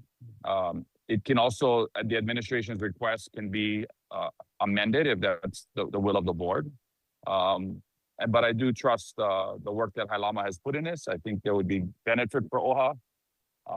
And I do believe OHA's participation along with the non-OHA participants, you know, would provide benefit for the Office of Foreign Affairs, and the fact that this is coming back to Hawaii next year, and Hawaii will be the host, will give OHA a unique opportunity to be a part of it. And, you know, I was personally requested to participate, and we were given opportunities to be given formal recognition as a supporting partner of the Hawaii delegation, an opportunity for an OHA representative to offer remarks during the conference program, participation in the keynote panel, which is focused on Pu'uhonua, indigenous systems of healing, sanctuary, and restoration, opportunities to build relationships and collaboration with other indigenous leaders and organizations from across the Pacific, Aotearoa, and beyond. And so Dr. Teine Rongo, as well as Dr. Michael Spencer and our own Hawaii's INCID committee member and coordinator, founder of Ekolo Nui, Dr. Jamie Miller, has formally invited the Office of Hawaiian Affairs to participate in this. And so I do believe that's why it's sitting before the board today. I support the administration and Lāma's recommendation, and I encourage us to move forward with the support of the other trustees. Okay, Trustee Ahuna. Yeah, thank you, Chair. I just wanted to just say that I'm in total support of this. One of the biggest issues that we have is with the statistics of incarceration. I mean, this is an area that, this is OHA. This is us. This is what we should be looking into. This is the kind of things that a lot of us grew up in. You know, single family homes, dad not home, you know, and we have to look for more ways to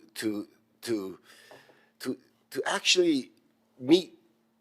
I mean, we got to help our people in these areas, and these are the areas that people talk about every single time. These are the areas that we need to put more funds into. These are the areas that our people is stuck in this small window, incarceration, and the families that are affected by it has been affected, I mean, tremendously.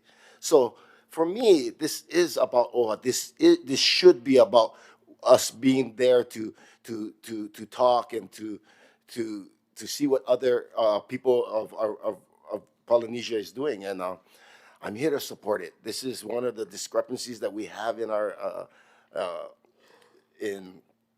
in our issues, and I just want to make sure we support it. Thank you. Thank you. No, I'm not against it. I'm just trying to understand what's happening, because it's not really clearly defined what these 6 people are doing. So in the past, when we brought up non-OHA people, you know, to Tahiti and so forth, like they were there, they seemed to be there to perform functions that we wanted them to do. You know, like we needed certain things done, and they were brought to do that because they had the expertise that maybe, you know, maybe we didn't have necessarily. So we brought them with us to help us out in that fashion. I don't understand how it's these 6 non-OHA travelers are, how they relate to us or what we're doing there, you know, that, and we're paying for it, and what we're getting out of that. I mean, and maybe there's answers for that. I'm just not sure what it is yet. Yeah, who are they? And You want me to answer? Okay. One of them was Kaina Makua, so I like to speak out for Kaina. Kaina is a guy of our community. Kaina takes care of a lot of our youth. Some youth don't even have parents. These are organizations that is taking care of these people, you know, in these areas. Or this is the area that they're saying that, hey, we need more support. And you know, when I see Kaina up there being one of the speakers, I know for a fact that he gonna be speaking for us. The guy is only about Lahui. I don't know what else to tell you guys, but you know, when we look at the needs of our people, it's in these areas, and this is the first time we even talking about it. So I want to support it. Yeah, but we so I want to do something, not talk. Sorry. I can share a little bit more. So this 6 panelists will be, you know, presenting theirs. They're going to be sharing their stories, our struggles, and solutions. And it's a pu'uhonua frame. So they're going to be enlightening the 600 or so other participants, one, but they're also going to be leaders in the delegation of Hawaii. So there's going to be protocol, there's going to be recognitions, there's going to be, there's a pre-conference day on November 8th, and that's going to be, we're going to have time with students there, mentoring some students there. There's a youth track that they're going to be interacting with. There's going to be paddling. I'm sure I'm almost envisioning like Kaina's going to be leading the va'a in that one, and some aina work. So there'll be a lot of interaction, and they're going to be representing Hawaii and, in a sense, OHA and our people here, over there. So it's very interactive type of conferencing besides the academic pieces around presenting on research. Okay, hi Lāma. Chair, if I can add more comments. I believe that the designated representatives who are non-OHA representatives will be naturally working with us if we move forward on our other subject matter areas, specifically pu'uhonua, specifically our pa'ahau, specifically well-being and health. And that's why when I made the recommendation or making the recommendation, I recommend that there be one trustee, that there be at least two members of our subject matter expert teams from SNI that will be, whether it's be in well-being and health and well-being, whether it be housing, whether it be economic well-being, etc. But they will be natural partners. And again, I'm really looking forward to how this will amplify next year when Hawaii pledges to host the convention, where I would expect OHA might want to take a leadership role in the planning for that. And I think the development of the partnership, although may seem to be backwards in our side, because unfortunately this is the first time that the trustees are hearing this, but if we might project it to the future opportunity for us next year, and starting that partnership with the subject matter experts who are coming from the community. Okay.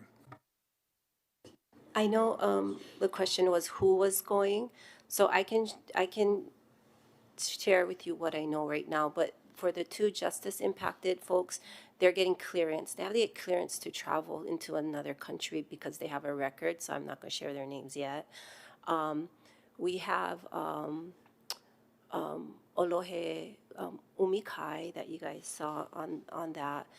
We also have Kale Kealoha, who's part of Ekolumea Nui as a subject matter expert service delivery. And then we have Dara Kauhane from Project Vision Hawaii. And then the others on the panels are not part of the 6 that were requested. So like not myself and not Dr. Kale Kanua from University of Washington. I'm sorry, Chair. I should also make something clear based on Chair Kahele's comments. When the report was received, and I wrote a beginning recommendation, our interim chief administrator made it clear, because she's part of it and she was invited to be a part of a significant panel here, that she was deferring and delegating to the COO. So he's actually taking representative leadership for administration here. Okay. All right, Kishan. Any other discussions? Trustee Souza? Malo, Mr. Chair. Malo, Dr. Jimmy Miller, for trying to include OHA as a part of stuff that OHA should be focused on: criminal justice reform, the mental health of our people. It sounds like you naming the members earlier, who the budget is potentially going to be for, if get approved today. Sounds like they are beneficiaries as well. That panel will be OHA's beneficiaries, so therefore I believe it is OHA's initiative. It should be OHA's initiative. So my question next would be to Everett. Ev, what do we need to justify, because that's what it's about the process and justification, right? And where the budget is coming from, of course, ultimately. But what do we need to justify in this action item, verbiage, whatever it may be, to make it a partnership between OHA and,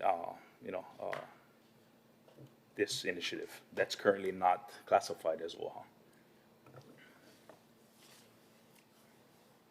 I think it really is reflected in the motion, as it was presented in terms of, approving OHA's participation in this event.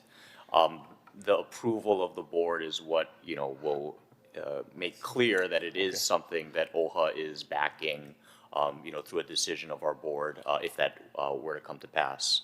And that would be, the thing that would allow us to move forward without really question that the associated costs up to the approved budget by the board would be permissible and aligned with OHA's mission.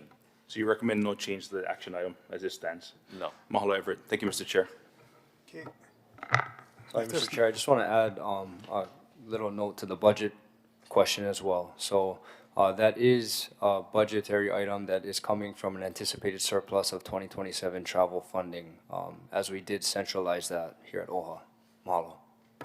Okay.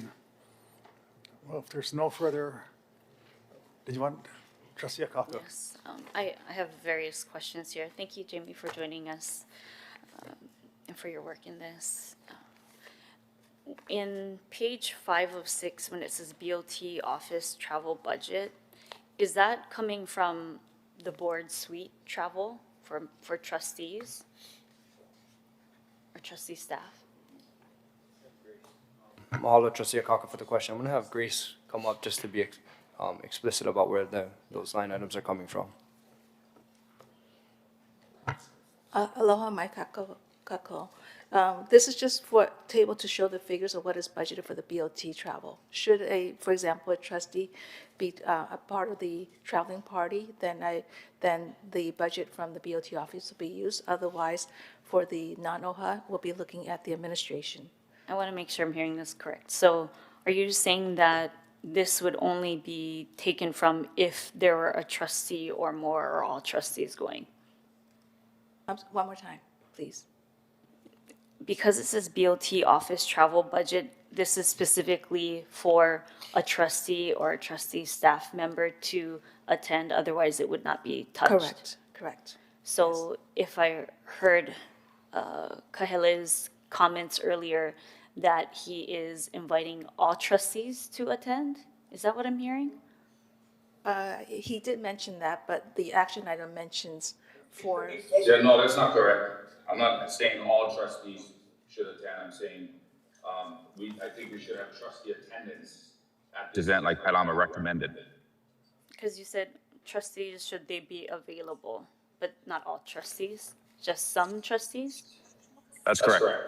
How many trustees are you thinking? So all 4 would be trustees? The 4 Depends on the budget. representatives? That would have to be determined right now, though?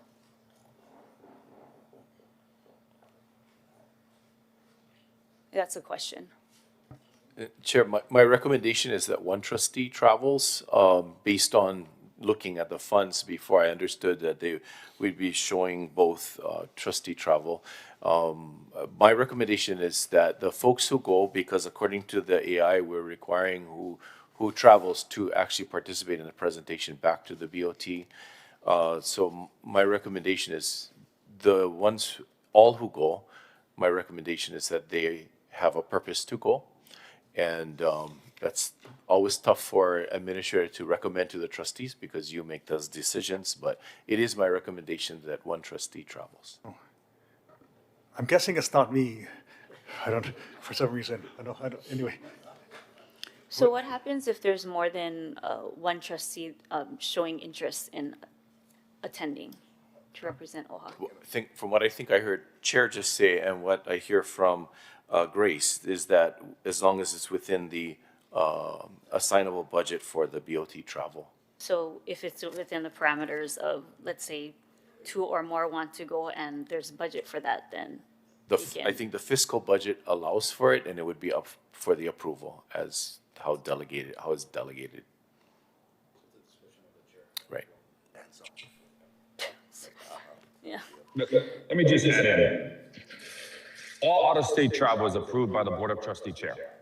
So the Board of Trustee Chair has the final authority and is the final approving authority for all trustee travel. The Vice Chair approves the Board's of Trustee Chair's request for travel.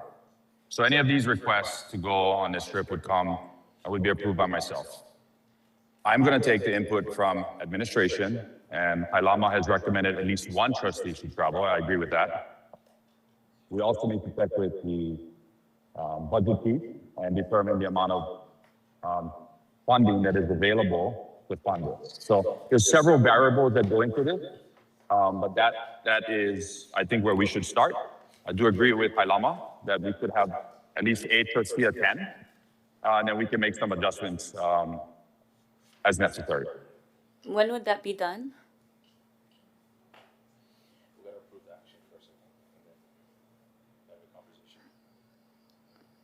So we're being asked to approve this before we have the details then? Is that what I'm hearing from Souza? Mr. Chair, if I may respond. Trustee Souza. I think Trustee Kaka's question was, when do we have that discussion? And I believe we need to approve this action item today in order to understand who will be going on the trip. And ultimately, as Chair Kahele mentioned, it's up to the chair of the board to determine who that one trustee may be. Mahalo. Can I also ask, with the 4 OHA representatives, how that was determined, who and why? Thank you, if I may answer. So actually, we don't have the who's. The only who that I recommended is that our interim chief administrator, because she has been asked to sit on a panel and participate. For the remaining 2 administrative position, because I believe the 4th was a trustee. So trustee, then administrator, and then the other 2 positions, my recommendation is to leave it with the department S&I, because I'm recommending, based on my reading of what the conference is providing, that the 2 come from there who are subject matter experts in any of the panels that will be presented for 2 purposes, receiving and giving. Offering the opportunity to present on any of the panels, and Dr. Jimmy Miller said, yes, there would be room where OHA can do presentation too. And the other would be to receive any information that might be supportive of the work that they are doing currently. So obviously that I will not be traveling on this, and it is not my recommendation I do so. I recommend the subject matter experts in SNI be, and that has not been, this is the first they're hearing of this. So I think in that whole tenor of approve the concept and then get specific to the people, there would be my recommendation that the 2 come from SNI. I'm sorry, so you said 1 or 2 from SNI? 2 from SNI. My recommendation is the chief interim administrator, and then the 4th I was intending for to be a trustee. I'm sorry, the chief interim administrator. The current interim administrator, Summer. I thought I heard earlier that, what I read was interim administrator, but then I think it was said that Keone Sean would go in her place because she's on the panel? You know, what I was saying, because the request for this AI, what came from it was a request from the organization that Summer be one of the key panelists. She thought it'd be wise that she does not get her involved in the proposal of the AI. So she removed herself from the approval and delegated to the COO. So you're saying the interim administrator, not the Yes. COO go? Yes, the interim administrator, Summer Silva. Okay, however, with the timeline, November 9 through 13, I mean, I recall that public stage announcement of knowing when to step away, and that the board is discussing bringing on the process of hiring an administrator. So if that's to be done before then, I don't know how that makes sense. I'm not, sorry, Trustee Akaka, I'm not sure the progress on when the next person will be hired. I know that I believe that this is initiated because the current contract expires on October 31st. So in my own calculation, which could be miscalculation, the process would officially move after that, and then to whomever is the probably, administrator at the time. my guess is probably we would not be hiring somebody that quick unless you folks already are going to move quickly. So I don't know. I think that I have to leave to you folks and all of your wisdom. Okay, so I recall recommending for that Tahiti Nui trip that there be a comms person on the team to document and have assets on hand to bring back in terms of videography and photography, and serve in that capacity. So is it where this is open for interpretation beyond for OHA representatives, or is strictly for OHA representatives? Well, My recommendation is in the AI, I believe the trustees would have the ability to make amendments to that. And I also recall last year with the June 30th budget that I do recall the non-prioritization of subject matter such as this. However, as discussions, or whatever you want to call it, recommendations were put forward that there be a higher investment in this. So I'm weighing out what makes sense, and then also based off of what Trustee Hulu Lindsay said in terms of our policies and so forth, and to make sure that we are in alignment with those practices, and if that is being questioned in the past, how we're able to figure that out. Hello. Trustee Galatario. Okay, I've heard enough. The mere fact that we're getting a big bang for the buck. This is an investment. We are always looking for a leadership position, and this is like a no-brainer to me. So when we're ready, I'm just letting you guys know I'm going to vote in favor of this item. All right. Thank you, Chair. If there's no further discussion, then can I get a roll call vote? Trustee Ahuna. Aye. Trustee Akaka. Trustee Akina is excused. Trustee Alapa. Trustee Galataria. Aye. Trustee Kahele. Aye. Trustee Lindsay. No. Trustee Souza. Aye. Chair Waihe. Yes. Trustee Akaka.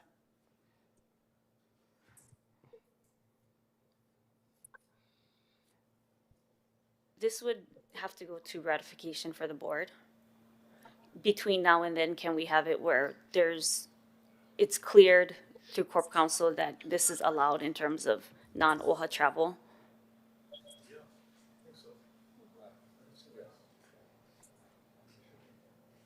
Aye. Was that an aye? Yes. Okay. Thank you. That is 7 yes, 1 no, 1 excused. Okay, the motion passes. Oh man. How come this is two different things? Wait, It's a presentation first. can she give it?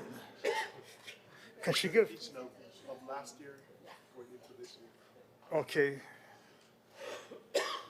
Can she give it in one thing? I'll just do it the way she says. Anyway, so members, we're moving on to new business, presentation on the Kulana Aina FY26 end of year implementation report. And I will turn this over to Keishan to coordinate this Mahalo nui, presentation. Chair. I'm going to go ahead and call up Pony Askew to the table.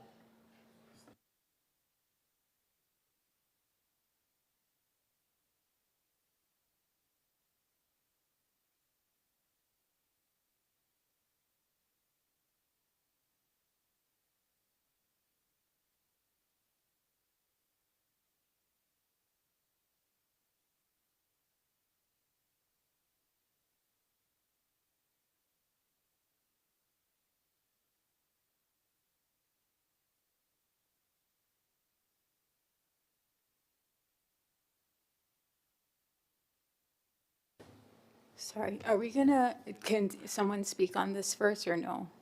Do you guys do testimony? No testifiers, Chair.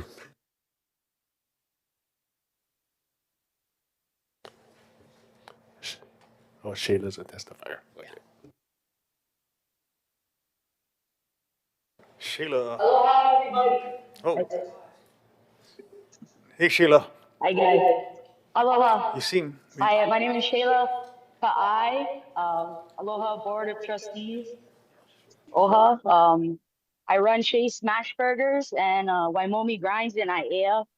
I'm from town. My father's family is from Papakolea side, and my mother's family is from Laliha Nu'uanu. I grew up with my grandparents in Kukui Gardens. I worked hard, and I've been a chef for over 15 years. Started my business, and I've been lucky enough to attend some of these Pulana Aina programs, and I'd like to give testimony on how awesome they are. I participated in 3 of them. I participated in the Culinary Workforce Program with CIA and CIP Culinary Institute of the Pacific, the Mahi program, development program with Go Farm. I've attended the meeting, the farm classes in Big Island by Alai, really awesome. And then I've also attended business development program with OHA. You know, some of the great things that I've learned from there is, you know, I gotta say, we've been having access to some of the best facilities and best instructors. You know, they've been bringing down the best instructors from New York to teach us. We've been learning about how to work with canoe crops and transform it into everyday food that can be ono for us as Hawaiians. Also, mahi development with Go Farm. I'm opening a business in Kalapana and Kaimu. And, you know, it's a long way just to drive and get lettuce, tomato, onions, whatever I need. So I've been taking these classes and I've been learning so much. I've been starting homestead. I've also been helping with different farms in Waipio and also Wailua. There's a 15-acre orchard that I'm a part of now. And also in Waipahu, you know, I've also been, because of the networking, I've also been a part of different lahuis now. I've been invited to the lahui at Ka'ala Farms. So, and I've been inviting my whole family. I've been helping with the lahuis in Poho'iki and Hakalao, King's Landing in Keaukaha, Kawa in Ka'u. And, you know, the business development, I just want to talk about some of the things that it's helped me, you know, like it's encouraged me, like, what am I doing as a business owner, you know, and the guidance as not just a business owner, but a Kanaka, you know, the importance of being proud of our heritage, the following our piko.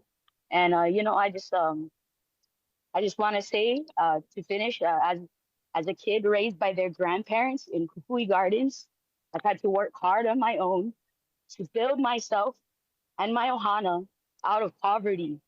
Living in this American lifestyle of capitalism is not the Hawaiian way. There are more important things than money and power. It is our Ohana, our community, our lahui, our knowledge, and our aina. Taking care of our Hawaiian people is taking care of our Hawaiian lands. And I just want to say, you know, mahalo. We are hungry to learn. I've networked so much. We're growing and moving forward. And I'm just you know, I'm so blessed to even meet these people and be a part of this opportunity. So mahalo, guys. I appreciate you all. I got to get back to work. All right. Thank you. Thank you. Thank you, Sheila. Was this guy? Is this a video? Or is she testifying?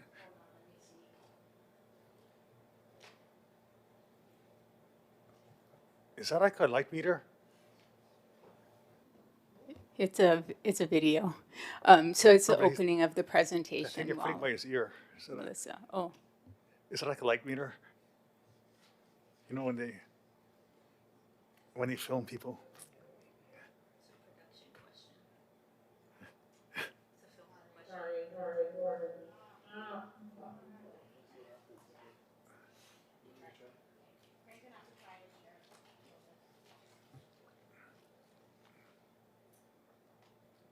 Oh, what happened?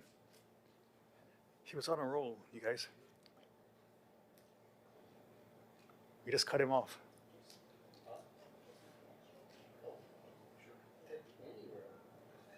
Okay. Wait, is this YouTube? Anywhere. Mele, just a little. Okay, there we go. My favorite part about the program was being with people that feel the same way like me, like I do. Because, you know, the Western world kind of gets you all trapped in that chasing for the green, you know. I'm not talking about you all, I'm talking about money, right? They teach us to chase the green. But then you forget what really matters in life is taking care of the aina, taking care of your food, that will feed your family, and that will make them healthy. That we just need more people surrounding us that believe in our culture and believe in working together as Kanaka Maoli. And I just need more of that. My name is John Kalili Cassie Jr., and my business name is Kalili Farms. Aloha, my name is Shanda Mikaele. I'm one of the owners of Pu'uwai Paia Dessert Company. And I'm Kalevani Lasponia, and I'm the owner of Kalevani's Own Brands.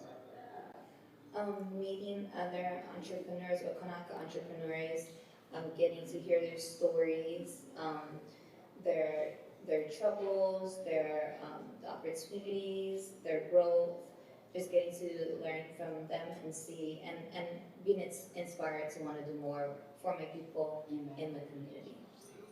Yeah, she hit the hammer on the nail. All right. That was cute. Mahalo.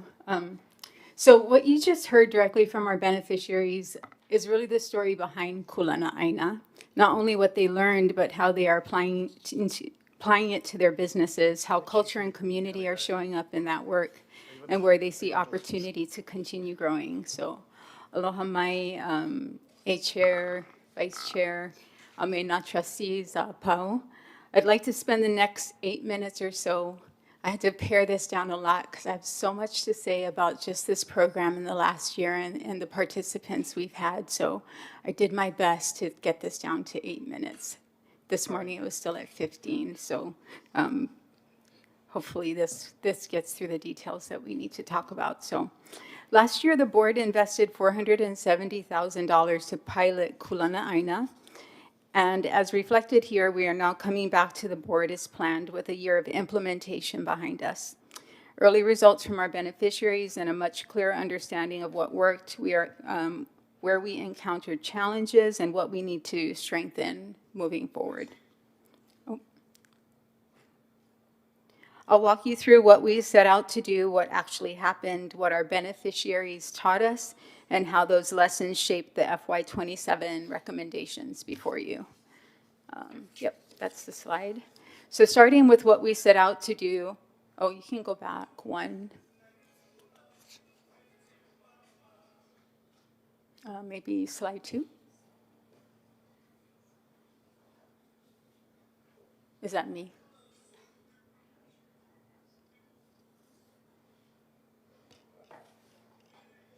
Can we go up to slide 2, Crane?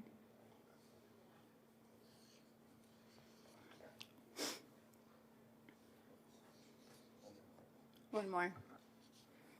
Should be the, yep, that's the one. Thank you. So starting with what we set out to do, when we originally brought Kulana Aina before the board, we were looking at both a challenge and an opportunity.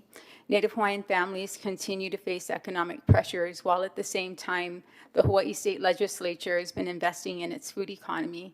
They're investing in agriculture, workforce development, food production, infrastructure, and markets. The opportunity for us was to make sure our beneficiaries were positioned to participate and grow throughout that economy. And you can see the breadth of that here, from mahiai to food makers to culinary professionals, entrepreneurs and suppliers, business owners and leaders. Kulana Aina was designed to strengthen those pathways to skills, enterprise, and economic opportunity while directly advancing the MIMO outcomes reflected at the bottom of this slide. Next slide.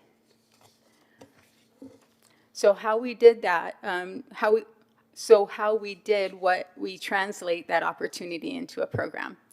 The board approved the 5 connected pathways that you see here, designed not as 5 standalone programs, but as one connected strategy for building skills, production capacity, businesses, and market opportunity. That connected model is what we took into our first year of implementation. Next slide. And then we had to put that design into practice. This timeline here shows how much was happening concurrently. There was partner development, recruitment, procurement, agreements going into action, while programs were already moving into delivery. Along the way, institutional and open access requirements required additional legal, procurement, and program review. So we adapted while continuing to move forward with the components that were ready. By year end, we had 3 program components that we delivered, while the remaining components continued into FY27, continuing those processes. Next slide. This next slide provides some additional context on those implementation challenges, but just for the sake of time, I'm going to skip that slide and move directly into what we learned from them. So we'll go to the next slide. The lesson wasn't to move away from those institutional strengths, it was to build around them. As you can see here, we preserved the technical expertise, curriculum, facilities, and credentialing opportunities while strengthening the cultural grounding, practitioner involvement, mentorship, and continuity around that experience. It isn't either or in this scenario. FY27 brings those strengths together and more intentionally. Next slide. So what did we accomplish in that first year? We had 58 HRP verified Native Hawaiian program participants across 3 pathways that we delivered. We had participants in the culinary workforce program, our mahiai and food systems program, and then lastly our business development program that was held right here at Lāma Kukui. And importantly, these are actual program participants. These are not people who only inquired, they actually went from beginning to end of the program. We also reached beneficiaries across all 4 islands, including 11 participants who used inter-island travel support. Next slide. Again, for the sake of time, I'm going to skip the island details on this slide, but you can see where and how they came in to participate in the program. Next slide. Reach is one measure. The more important question is, what did these beneficiaries gain from participating in this program? As you can see here, our early evaluation results showed gains in skills, competence, cultural knowledge, and readiness, and importantly, beneficiaries reported already applying what they learned from this program. Next slide. So this next slide includes additional beneficiary voices. We heard from Uncle John at the beginning, but these voices put those results into their own words. Next slide. So what did we take from all of this into FY27? So the first 2 columns here capture what we've just walked through. Where I'd like to draw your attention to is the 3rd column. Our response to the lessons learned is to move forward in 27 more intentionally, integrating technical and culturally grounded learning. We'd like to integrate practitioners, mentors, and continuity across the program. That's how the FY26 learnings is going to shape FY27. And importantly, the board-approved purpose and 5 pathways remain the same. What FY26 clarified is how we deliver those programs. Next slide. This next slide reinforces that point. I'm going to move directly to what the stronger delivery looks like as far as in FY27 is concerned. So next slide, please. And sorry, I'm rushing through it just because I want to be respectful of time. So on this slide, we talk about what the stronger delivery could look like in FY27. As you can see across the top, we have learn, which will help them to build skills and knowledge. There's build, which helps beneficiaries apply that learning to their businesses. Then we move them into earn, connecting them to markets and income generating opportunities. And then there on the bottom, you see that we continue with this connection and access to support that progression through practitioners, mentors, technical assistants, peer networks, and reducing geographical barriers across the islands. The goal is greater continuity from learning to application to economic opportunity. Next slide. And connection is something you've already heard directly from our beneficiaries. They've talked about learning alongside other Native Hawaiians, building relationships, and being inspired to do more for their people and their communities. That reinforced the importance of what we've now called the Upena Network under the Kuleana program. This network is intended to carry those relationships beyond an individual class or cohort. We're looking to connect beneficiaries continuously to one another and to continued mentorship and opportunities. And we already saw that as an early example of the practice. So next slide. You know, following the Kona Low, Uncle John, who was the speaker on that video, was impacted by Kona Low. And one of the first things that happened out of our business development program was his expression of need for kokua and recovery efforts. So sort of as a very first natural Upana network effort, the Kulana-Aina team came together, and that's the students, the teachers, the participants, and built together a Wailua Aina Day to support that beneficiary and his Aina. So that's Upana Network beginning to take shape in practice. Relationships were formed through the program, extending into reciprocal kokua when one of the beneficiaries needed it. Next slide. And this is the FY27 investment that supports that work. The $442,600 shown here is already included and approved in the FY27 budget. It's allocated across the 5 functions that we just walked through. This is the funding administration is asking the board to release. So basically there was proviso language that I had to provide this report to you folks and then request release of the FY27 funds for use into our Kulana-Aina program. And then next slide. And that brings us just before to the action before you folks today. I thought maybe if we could share the testimony of one more beneficiary on a closeout video. I will then wrap that up and open it up for questions from you folks. Mahalo.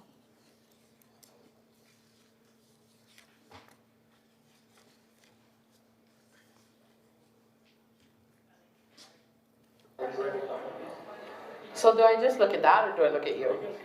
Oh, okay.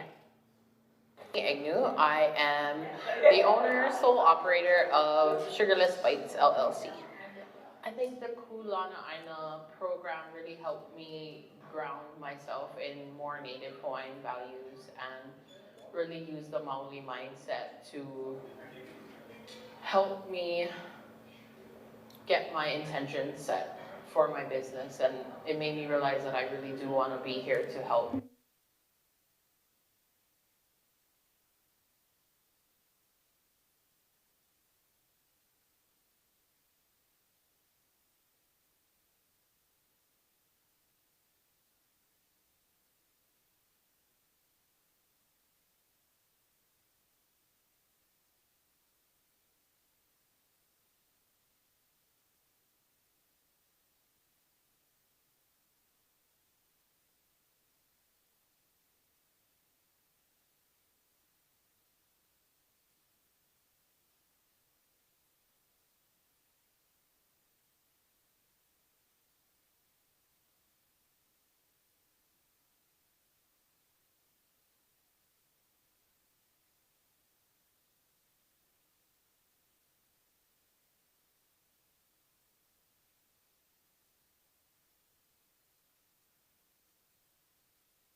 Mahalo.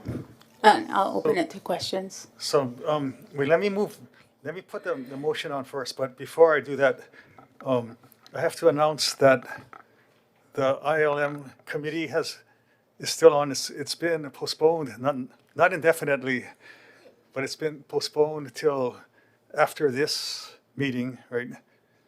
But I've been assured, yes, it's going to be a barn burner. It's going to be a shindig of a meeting. Wait, are you trying to say that gonna be it's exciting. happening today? It's happening today. There's going to be, excitement. Man. Yeah. I've been assured there'll be like snacks. I don't know if that's true. I just heard that rumor. Anyhow, we're moving on to action item BNF 2619. So I'm going to put this is the action that Pony ended the presentation with. So it's to authorize the release of fiscal year 2027 funds totaling, is it $442,600 for continued implementation of OHA's Kulana Aina food systems and workforce program pursuant to the proviso attached to the FY 26-27 biennium budget. So I will turn it over to, is there any oral testimony? No oral testifiers, Chair. There's no oral on this one. So I'll turn it over to Pony. You have the floor, but I'll say, are there any questions for Pony on this action? Trustee Akaka. Well, first, I just wanted to mahalo the beneficiary that stayed on for a couple hours to testify on this, and wanted to mahalo Pony and those that gave testimonial via video and written. It helps to highlight the value of the program. One of my questions would be some of the challenges that were experienced with this program that we can improve on. So with the proviso language included a requirement for us to work directly with post-secondary programs, so directly with the University of Hawaii. And in this year of doing the program, we've learned in the ways that we had to shift in how we work with the university. As you all know, that we have some challenges with the federal government and how we are navigating as well, I guess, across Turtle Island and with us as Indigenous people.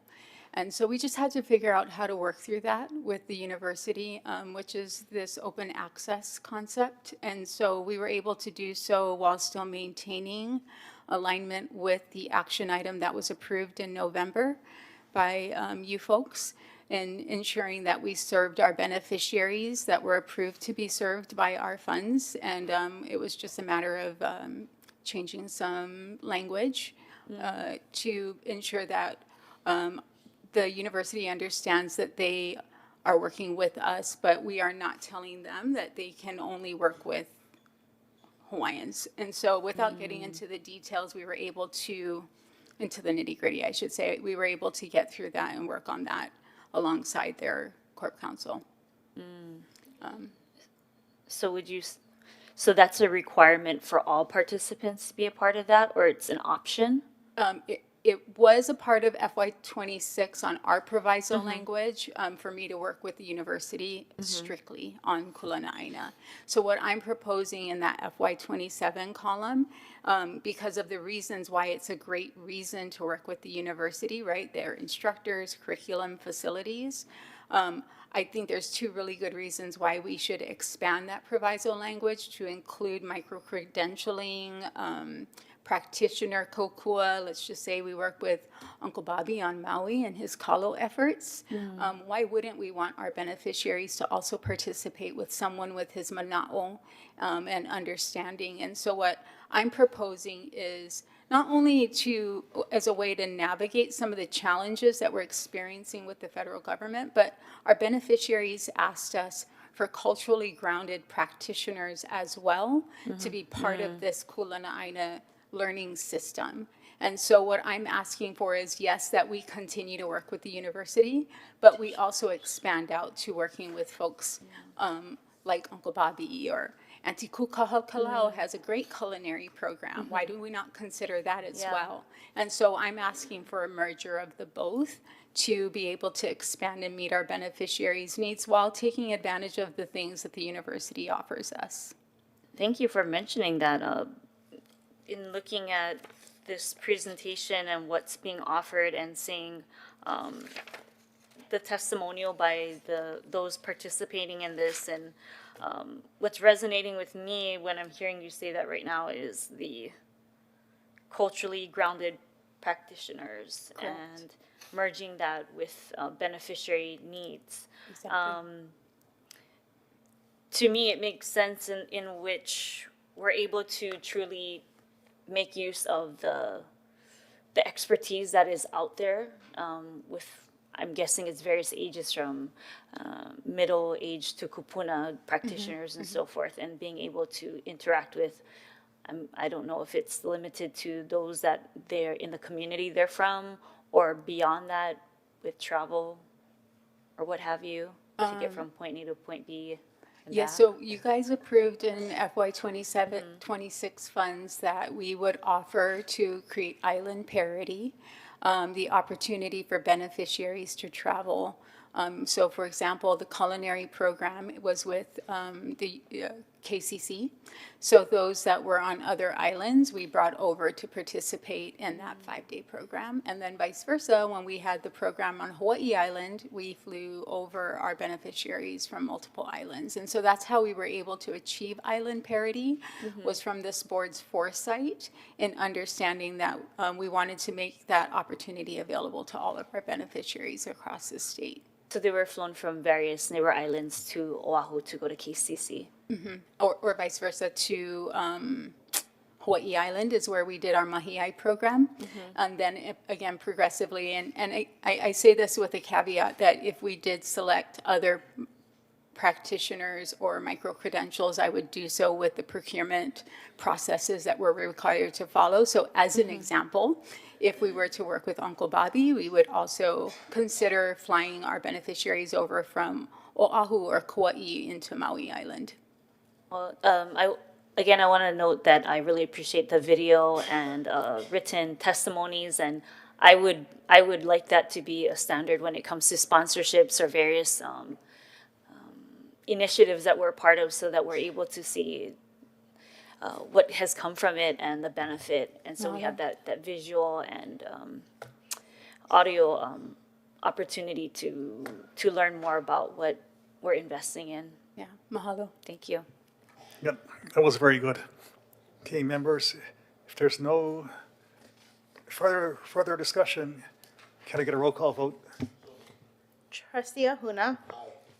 Trustee Akaka. Aye. Trustee Akina is excused. Trustee Alapa. Thank you. Trustee Galataria. Aye. Trustee Kahele is no longer on. Trustee Lindsay. Aye.